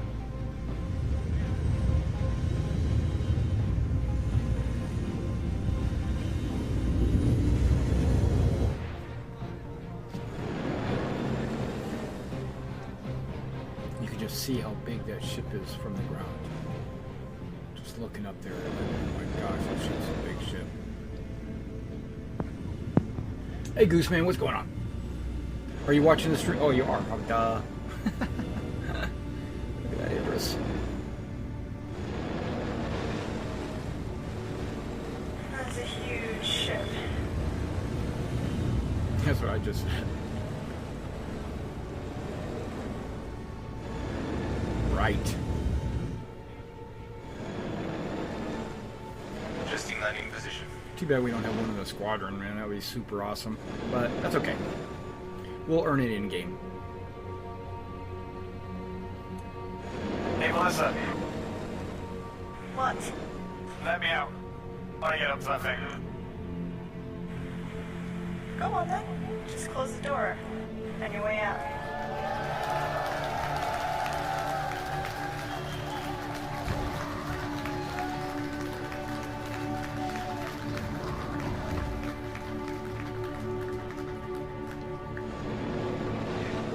Alright, open the way. Picture from Rover and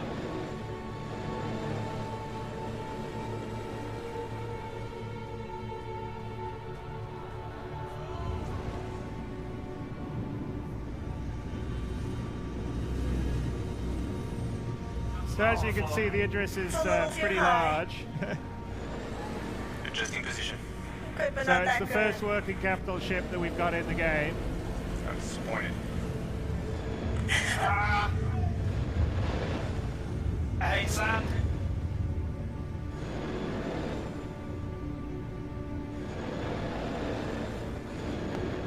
Go with Glenn's view as well. Please, Glenn's view.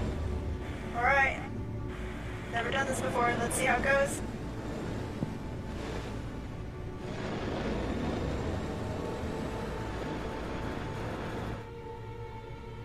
That's not going to be good.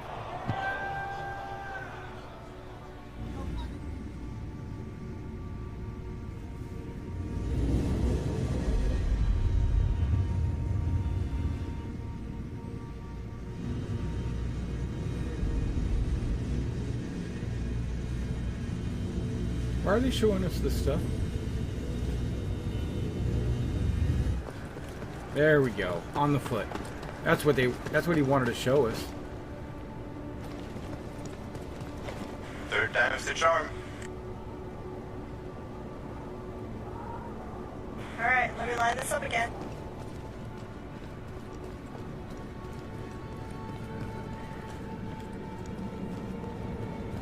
Here we go.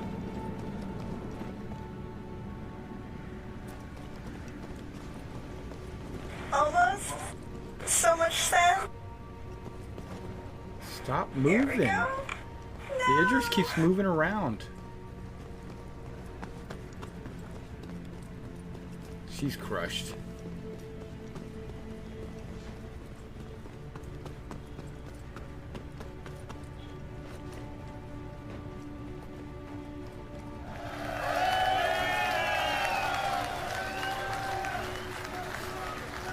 I'll bet he's got one of them. I forgot to ask, did you get something from Captain for his birthday? No. What's his birthday? It's next week.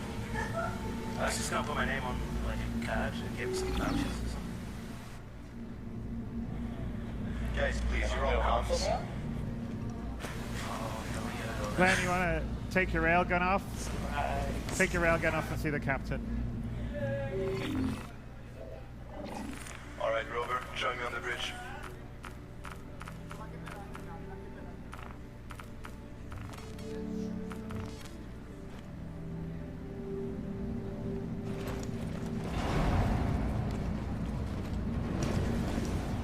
Closing back door.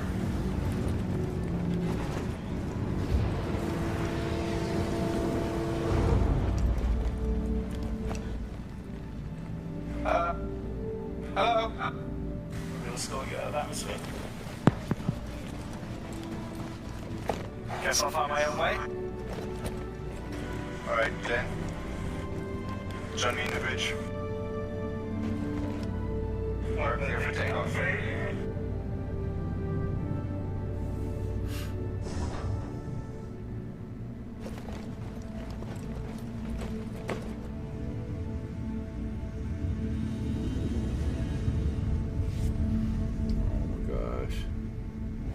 Yeah, you know. know. Daymar.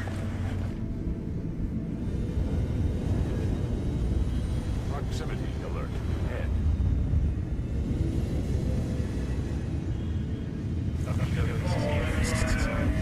Proximity alert. Head. Proximity alert. Starboard. Proximity alert. Head.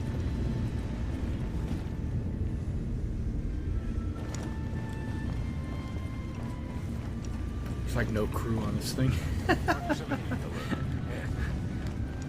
That's alright.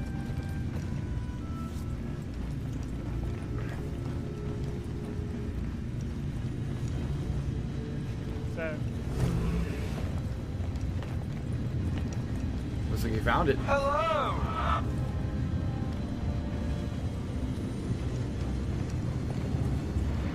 Proximity alert. Head. Bonjour, Captain.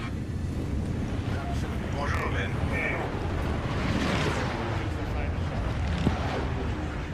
Thanks for saving us out there. It was my pleasure. I just wish Blizzard and John were here to see that.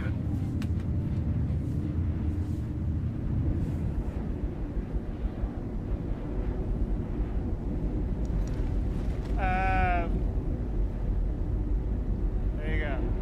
So, let's take a little pause here. Let's bring it down. Alright, we'll pause it. Leaving Daymar. All right, now let's talk about our, compensations. Yeah. Yeah, we. About that. There you go.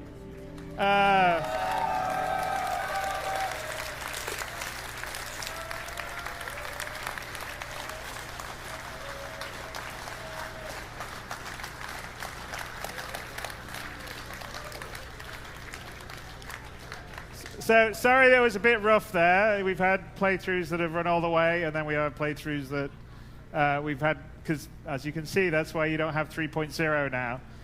We're still working on some of the bugs. We're working really hard, but it's a much more complicated endeavor than any of the previous releases just because of the scale, the locations, the amount of objects and entities that we're dealing with is geometrically larger than we've done before. I mean, it's millions of brushes and entities in the 3.0 we just showed you versus maybe 50,000 or so in 2.6. So it requires a fair amount of engineering to make everything work, and obviously you can still see that there's some crashes here and there. And we had a multiplayer demo there with a lot of different people in, so when someone goes down and they're flying the ship, it's hard to recover, which is what happened in the early one. But yes, that's the first time we've had a flying capital ship. And most of the times we've gotten the buggy up the ramp, but we're still, as you know, they're still working for some physics things, so we probably shouldn't have pushed it too much there. But I'm pretty excited about seeing ships that size with people talking with each other, making funny faces to each other, flying in the world. So I'm not giving you a 3.0 overview. That was actually us playing the game. But we're just going to talk about a couple other things, because the other things that come with 3.0 is going to be the new launcher, which has installer, self-update features, refreshed UI, backend to manage secure build distributions, core support for installing multiple games, launch configuration, so we can handle everything from our QA, PTU, and the live builds. And we have the Delta patcher, which I know you guys are going to be all very excited about, because and we've actually been using it for internally in our development for the last, I don't know, 3 or 4 weeks. There's still been a few bugs, but it definitely speeds up getting the freshest build, so it'll speed up getting the newest build for you guys and not take a vast amount of data. And it's also going to have an early Spectrum integrated into the actual patcher client. So this is what the platform team's doing at Turbulent. So they're working on the desktop support, which is, we're talking about the new installer, the launcher, the patcher, obviously, and the game overlay. So as you're playing the game, you can actually bring up Spectrum as an overlay and chat to your friends and organizations. VoIP, so we're going to be putting VoIP into Spectrum as well as putting it into the game. And in fact, the Spectrum integration is actually what the back-end data channel is going to be used for our sort of VoIP/FOIP. And in the case that we're showing here, this was all going through our game server, which would rather not put that much data through the game server because it's already got a lot to do for simulation load. So that is what will, once we have the Spectrum side, that will enable us to turn it on for the game for you guys. So here it is. That's kind of the setup of it. Spectrum is the sort of core backbone. We have both our sort of website platform and then the game world. And the backbone is going to allow the transport of the face and voice data, you know, the ship-to-ship, the helmet comms, the area around you, the proximity, and then we'll also be able to do chat in voice over IP in Spectrum, so it'll have the same sort of Discord size features. What's that? No. The voice over IP is not going to be on 3.0. So that's what we're working towards. But I'm saying the Spectrum implementation for the backend data channel is what will enable us to turn on the VoIP, face over IP in the game. So we're aiming to do it for 3.1. So it's the next release afterwards. So we gave you a preview. Okay. And I'm not going to give you a date for that, by the way, because no. I'm not even going to I'm not making any promises. I'm not giving you any date whatsoever. But I will say everyone's working very, very hard. Yeah, that's probably a good. So one extra thing we'll do here, guys, can I switch to audio for this? No? Okay, I'm going to go, let me go back. So we go here. All right. So can I go? So we have a little video to talk a bit more about the face over IP implementation. So you saw some of what we're doing. This will go into a little bit more technical detail and also talk about our partnership with Faceware. So here we go. Volume. Hi there, everyone. I'm Sean Tracy, and for those that don't know me, I'm the Technical Director of Content here at Cloud Imperium Games. And today, I'm really lucky to be able to show you a feature that I'm personally really excited about. And this is a collaboration between Faceware Technologies and Cloud Imperium Games. And what I'm going to show you is how we've integrated facial tracking into Star Citizen. Here I am. You can see that there's a bunch of different dots on my face, and these are landmark points that we use for facial tracking, and the tracking is quite intelligent. So as I turn my head and a face is lost, we actually disable the facial tracking. And if I turn this way, this is handy for things like occlusion. So if your hand gets in the way, maybe a pen gets in the way, we disable the facial tracking at those instances. Now, you're not here to see my face. Let's go ahead and take a look at how this actually maps to a character. So you may recognize this gentleman. This is Liam Cunningham, who plays Captain White in Squadron 42. One of the really important things to notice, or to note rather, is that this is still early days with this technology. We're doing a lot to map and to improve the quality of the actual tracking, as well as adding new phonemes in to the tracking so that the runtime logic reacts exactly as we expect it to. So this is never meant to be a replacement for facial animation, but rather something for the players to be able to run and to drive an actor in real time, or a character rather in real time. So to explain how this all kind of works is that we've got a bunch of outputs that happen from the Live SDK technology, and then through a layer called motion logic, we map all of that to inputs of our runtime rig.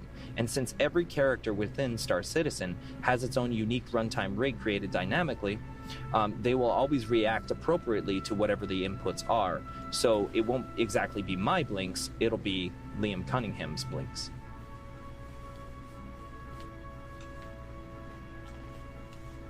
You can see even things like the ears moving when the scalp moves.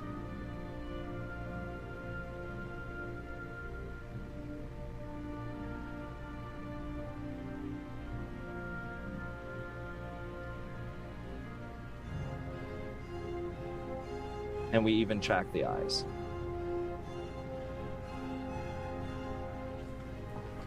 So let's go ahead and show how actually different bits of rig logic might react a little bit differently, giving a different character, essentially. As Belosa, he has really quite nice wrinkle maps that happen on the side of his face. So if I pull my face to the side. Where this feature really comes into its own is in the combination of it with our VoIP technology. We've talked about how this feature can work on a consumer-level web camera. They showed it early in However, the show. here's Peter Bush from Faceware to talk about a motion sensor they've developed specifically for this feature. Hi, my name's Peter Bush. I'm one of the co-founders of Faceware Technologies and Faceware Interactive. Faceware is a facial motion capture company. We create hardware and software products that can create animation simply from video. About a year ago, Cloud Imperium asked us to do something we've never done before. Integrate our real-time technology into Engine and allow game characters to interact and emote in real time, but by being live driven by the players themselves. This is quite an engineering challenge, but I knew my teams in Austin and Los Angeles could collaborate with the incredibly talented Cloud Imperium development team to make this happen. The new VoIP feature will work with nearly any camera, but we were asked what's going to create the best possible experience. So we set out to engineer the first gaming device designed specifically for facial tracking. Here it is, the first prototype facial motion sensor. This is the first one off the production line. Now there are many specs about this device that are going to give you the best possible experience for facial tracking. First, the image sensor runs at 60 frames per second. Now while that's important, is the way in which our technology works. From one video frame to the next, we basically can create an animated result. Meaning what we see in that first video frame, we're going to analyze the expression on your face, and by the next video frame, we have that animated result. So the faster that frame rate is running, the faster you're going to be able to keep up and get that performance. And at 1/25th or 1/30th of a second, which is common in most webcams, it might not keep up and your lip sync might not read. But at 1/60th of a second, now the words that you're saying are going to be spoken by your character running in-game. Now second, we looked at where most common you're going to be using this device. And more often than not, you're only going to be lit by the light coming from your monitor, so the sensor had to work in a low light environment. So we selected a 1/3 inch, 3.4 megapixel sensor that's capable of 720 or 1080 at 60 frames per second in a near dark environment. Third, Most webcams are a wide-angle lens, which makes your face a little bit smaller in frame and a lot less facial details and facial pixels for our technology to capture and track. Okay. So we selected a single user field of view. Now this allows our technology to basically get more pixels from your face from that frame and get the best possible facial details into Engine. Now fourth, we put on a high-resolution glass lens that's going to resolve that data and give us the best possible and sharpest focus for facial tracking. These specs are going to allow you to have the best possible experience with the new FOIP feature. While this is only a prototype, we're going to go into mass production and we're going to bring this to you. We've been working on this technology for nearly 7 years, but this is the first game that's wanted to integrate this into Engine and allow character-to-character communication like you've never seen before. We're excited to bring this to Star Citizen, and we can't wait to see what you do with it. Having integrated this technology, there's a lot of ideas and things we wanted to try with it. So one of the ideas that we came up with was that because we already know the position of the face itself, we actually know where the head is. So we can do something pretty exciting. Track IR. That I find very fun, is head tracking. So as I move my head in real life, all the camera is moved, just as if you were driving a Track IR sort of simulation. But this is, again, all from a consumer level web camera. So this actually adds quite a bit. I find that this gives me a ton of situational awareness when I'm flying around. I can just move my head a little bit more. I can check on my power, check on my shields. I can even inspect things a little bit up close if I combine this with zoom. So that we got some towers over there. Up.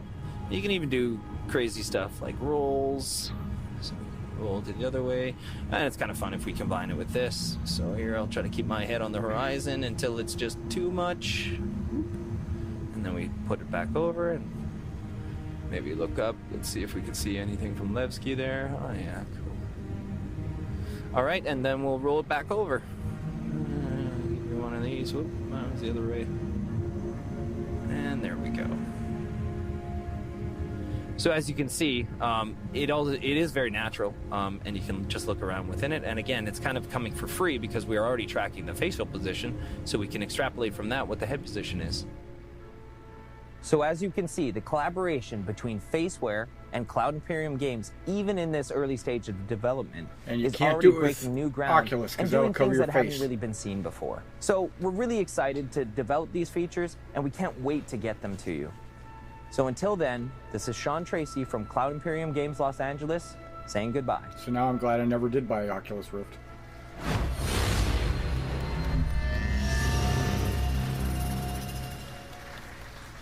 I bought a Track IR, but because I wanted to do that. But now with it combined Eric's with got a little song that he webcam, sometimes that'd be awesome. Kind of comes and sings, and it looks pretty awesome. So you want to take it away?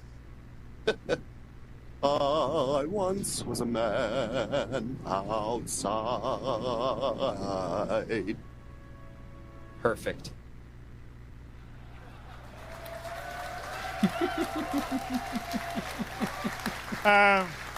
So we actually, we only just got these prototypes. We actually like Glenn's using it here. I think Melissa was using it downstairs, but earlier in the press run-throughs we were using normal webcams, and these are better because they're more focused on your face, and 60 frames a second. They just look cooler. Is better than 30 frames, but it will work with 30 frames a second. So we'll let you know a bit more about this as we go forward. But we actually have real working prototypes, which is great because we didn't get to that stage properly on the joystick debacle we had.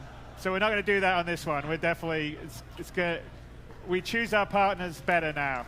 And I can say that because Mad Catz is gone now, so I don't.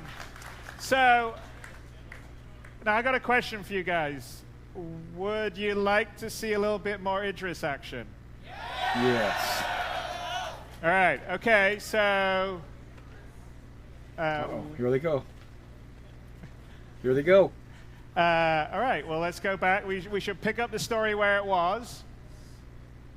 And I'll let Paul take it away back there.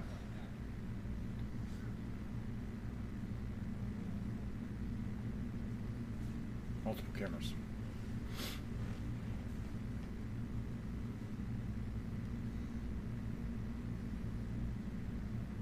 All right. Alright, guys. Welcome aboard the Rochefort.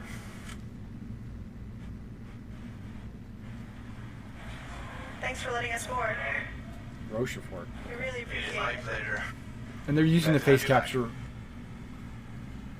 Oh man, you really saved us back there. And they're using the voice over IP as well. Alive. Yeah. That looks good on you though. I just ejected.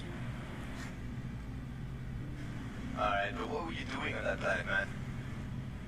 So, we took a contract with Eckhart Securities. And, well, I guess we weren't the only ones that took one. Yeah, I guess not. So, where does that contract take you, really? If it's alright with you, we need to go to Grimhex. Grimhex, eh? Well, I guess set a course for Yella. You sure? Well, yeah, you heard me. Alright. Set a course.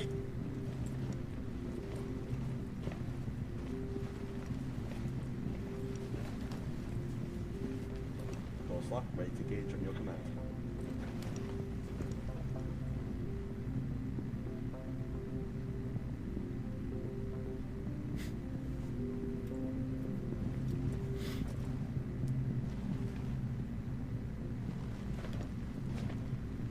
Make it so. GT drive. Okay, this is all really cool.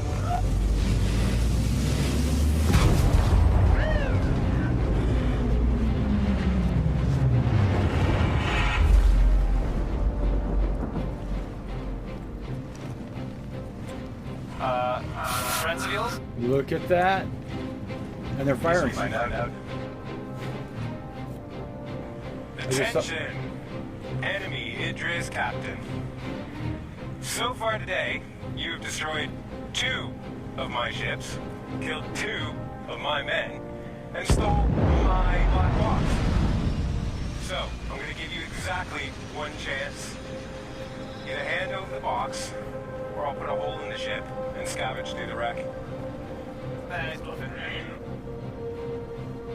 I call a bluff on that one. Can we talk about this? We already talked about it. You've got 1 option, and that's that. Well, I guess you're gonna have to come and get it then.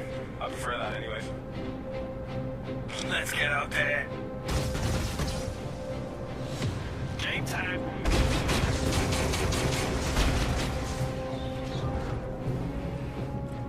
Alright, guys, get the fire, please, and mind the turrets. Heading down.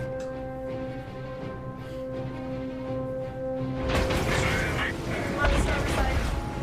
Scramble the fires. We're going to ready to roll. Power on, power up.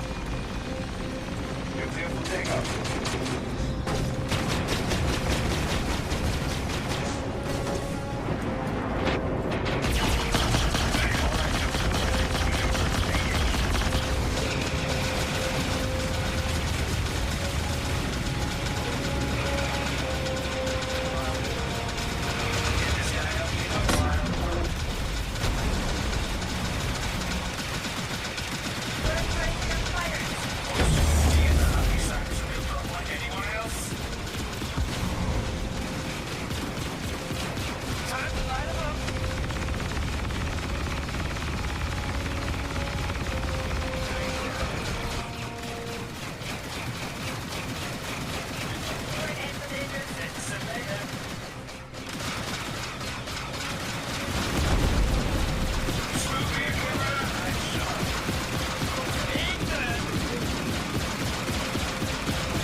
Still alive and kicking. Oh yeah, boys. Stand by for landing.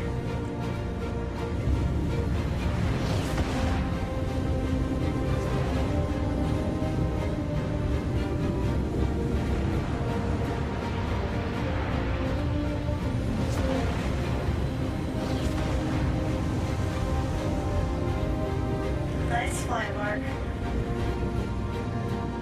You too, Martha.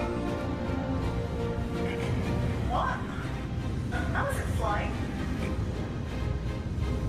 I'm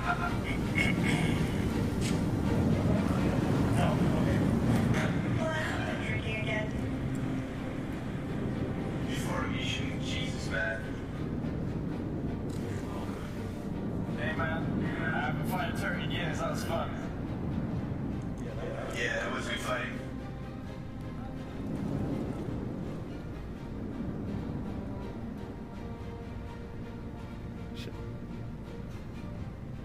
So I guess we made some new friends.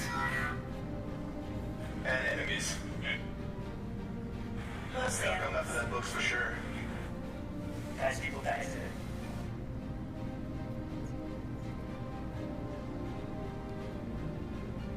Have a point.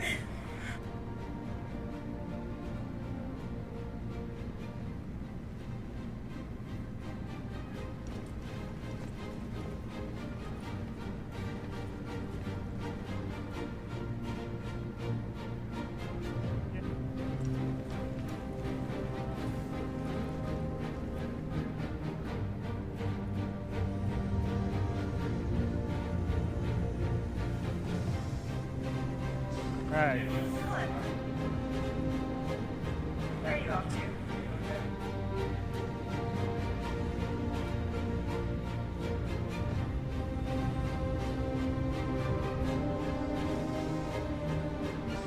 Right, it's a high degree of difficulty. We'll see. Ooh.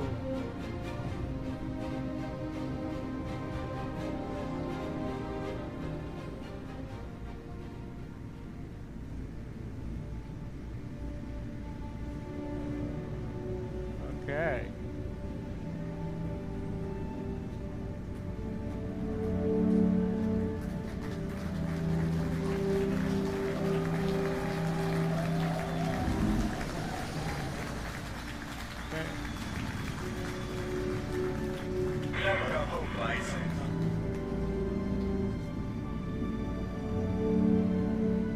Stereo. Switch to. Just exit the ship.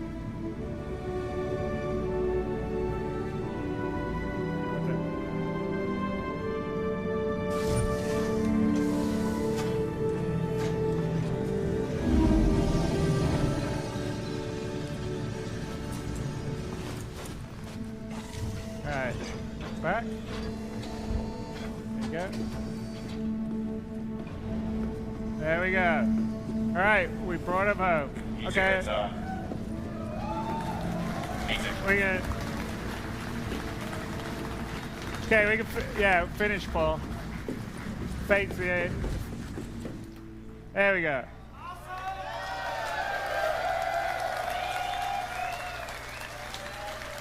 Now, I got a question for you.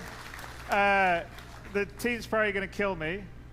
If you want to wait for another minute, do you want to do another run of that battle? But this time, we tell them that the bad guys don't have to lose. Whoever wins, wins. And have a proper fight.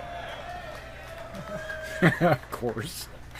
Nobody's going to say no. Yes? You want to do that? All right. Yeah. Yeah. Okay, guys. No stormtrooper shooting. Best side wins. No stormtrooper shooting. What's that? Yeah, have a vodka soda, please. It's alive. Alrighty.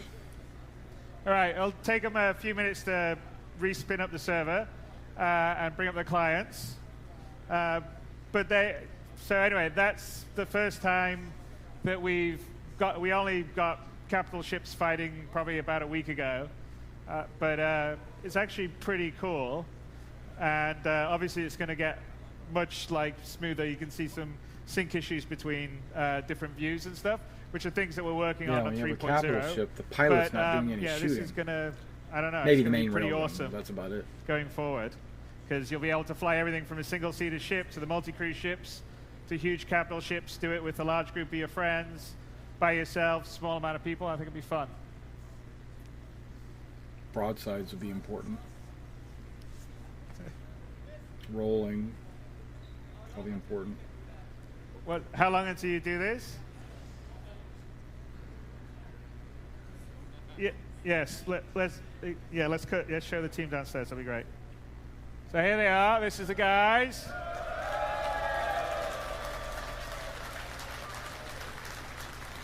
So it's a combination of German and UK test teams and a couple of actual volunteers from your. Look at those servers guys, cranking community. on the side there.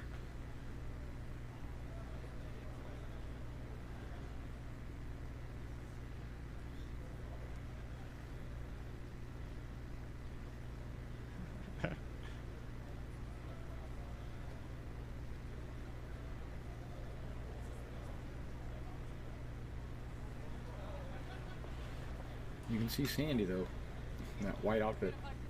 Thank you. All right. Cheers, everybody. Right. That's what I was thinking. It's got to be hot in there. And they're already, well, you saw the bottles of water. And they already said that building was hot.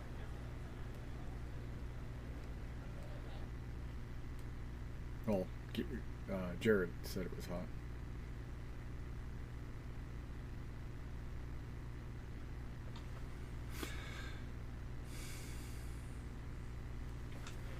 I don't know what all that is.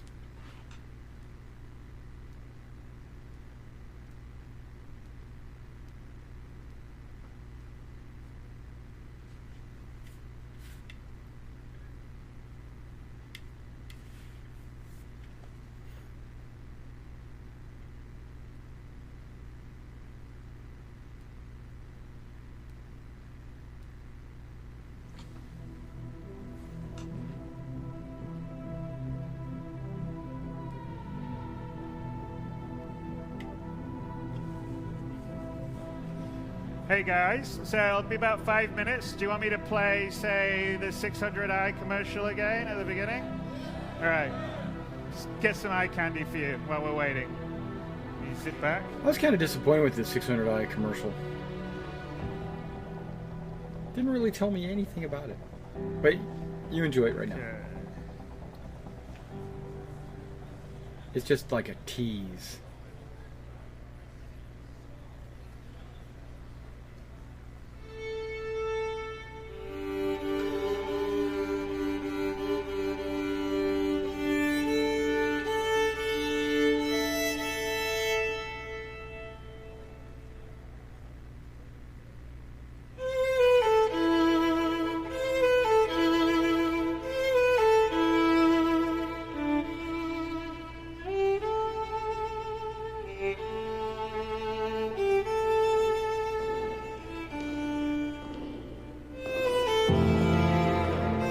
What does it take to build a symphony?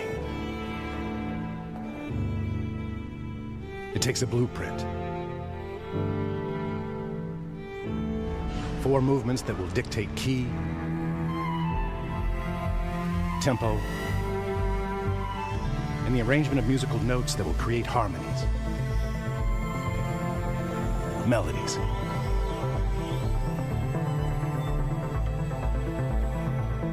It takes an orchestra.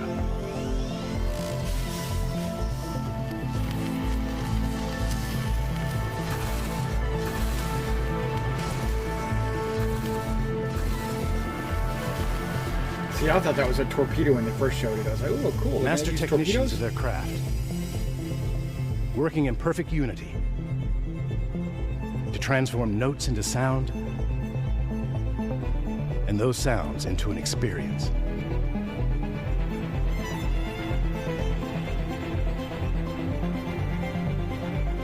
But most of all, It takes emotion. A feeling so powerful that it transcends words. It must be conveyed in another form. Introducing the new 600i from Origin. It looks really cool. A symphony. It really does. In motion. What is it? What? See your authorized Origin dealer for details. Where's the cockpit? Where's the bridge? Whatever. What is it? I don't know details.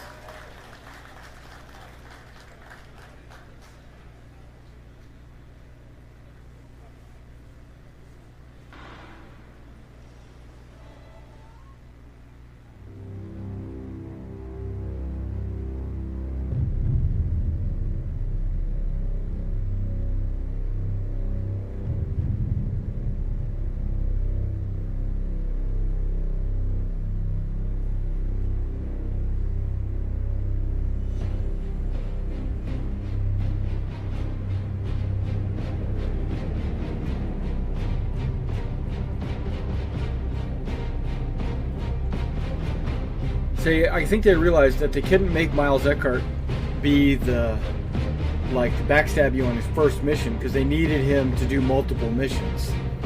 And after you take your first mission from him, if he backstabs you, then you're done. You're not doing any more missions for him.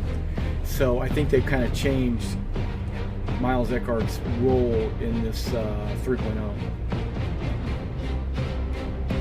I don't think he'll be backstabbing you. Maybe in the last mission.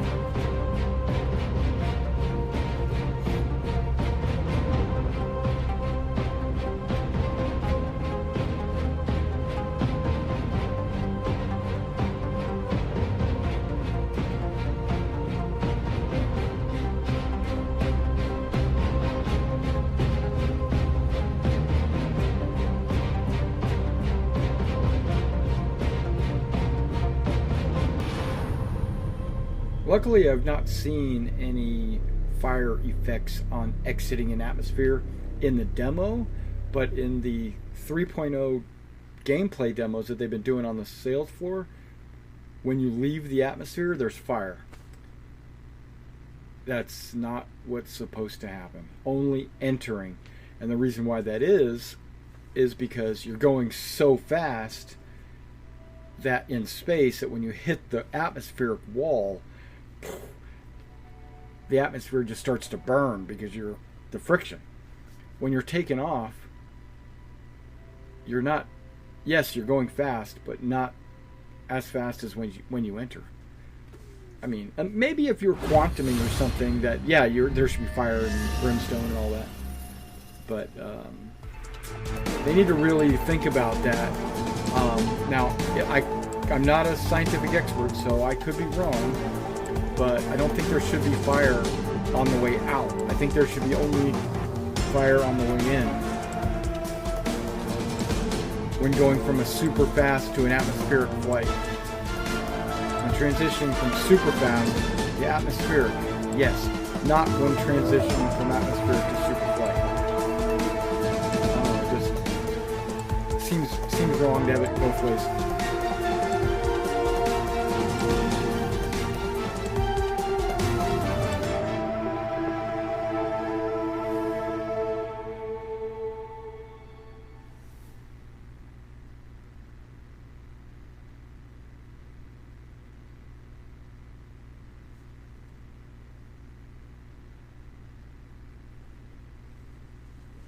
Alright, they're up and running. Let's see what happens. Give me no sound. There we go.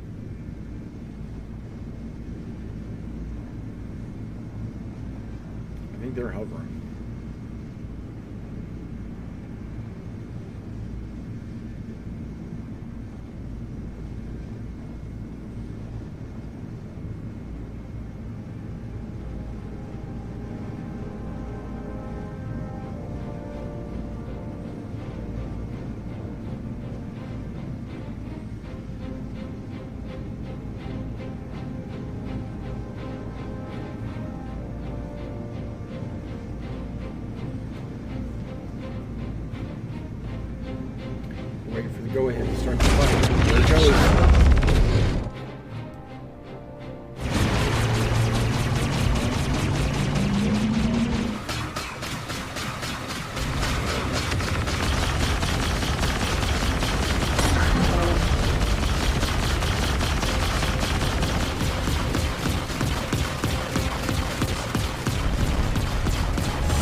think the good guys wanted to prove that they could win without the gloves being off, but alright. Anyway, that's it for tonight. I mean, it is already almost 12:25. So I hope you enjoyed both seeing some of the 3.0 stuff that you're going to get to play very soon, and some of the stuff that will be in the near future. You mean gravity? I know you don't mean atmosphere. Let's bring up the guys so you can actually see the team. No, so, it's future. yeah. It's the future. It's more than just. Thrusters. There's also anti-gravity generators that are preventing, preventing you from dying in high G turns in space. They call them inertial compensators, but in fact, it assists in the ship hovering. Not only are the thrusters should be firing as well, but it's kind of like the NOx. The NOx and a bunch of ships can hover because of the anti-gravity. I don't think it replaces the thrusters. I think it just compensates. And the atmosphere, the gravities on these moons are not one. They're low gravity as well. So that makes it even easier. Now on a planet, I would get, it might be a little different, on a full gravity or more, because some planets have even more than one gravity.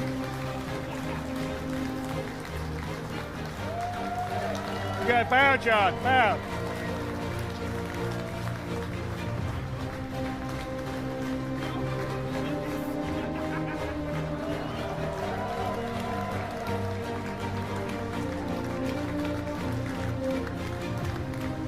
All right, so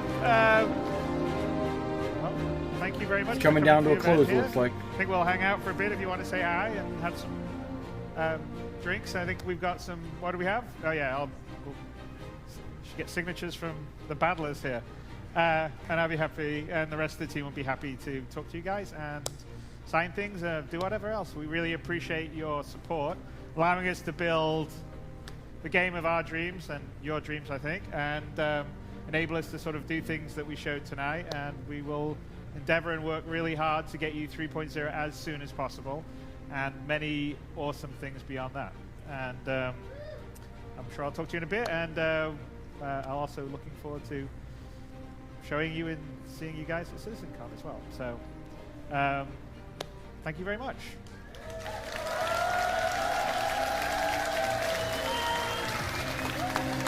Alright guys, thanks for coming out and checking out this presentation and my rebroadcast of it. I was going to do like a recap of the show, but I've decided that I'm not going to do a recap right now because my son and I are waiting to go eat some dinner. When I come back, I'll log back in and we'll do some recapping of the what we just saw. I'll look forward to that. Alright, I'll see you then. And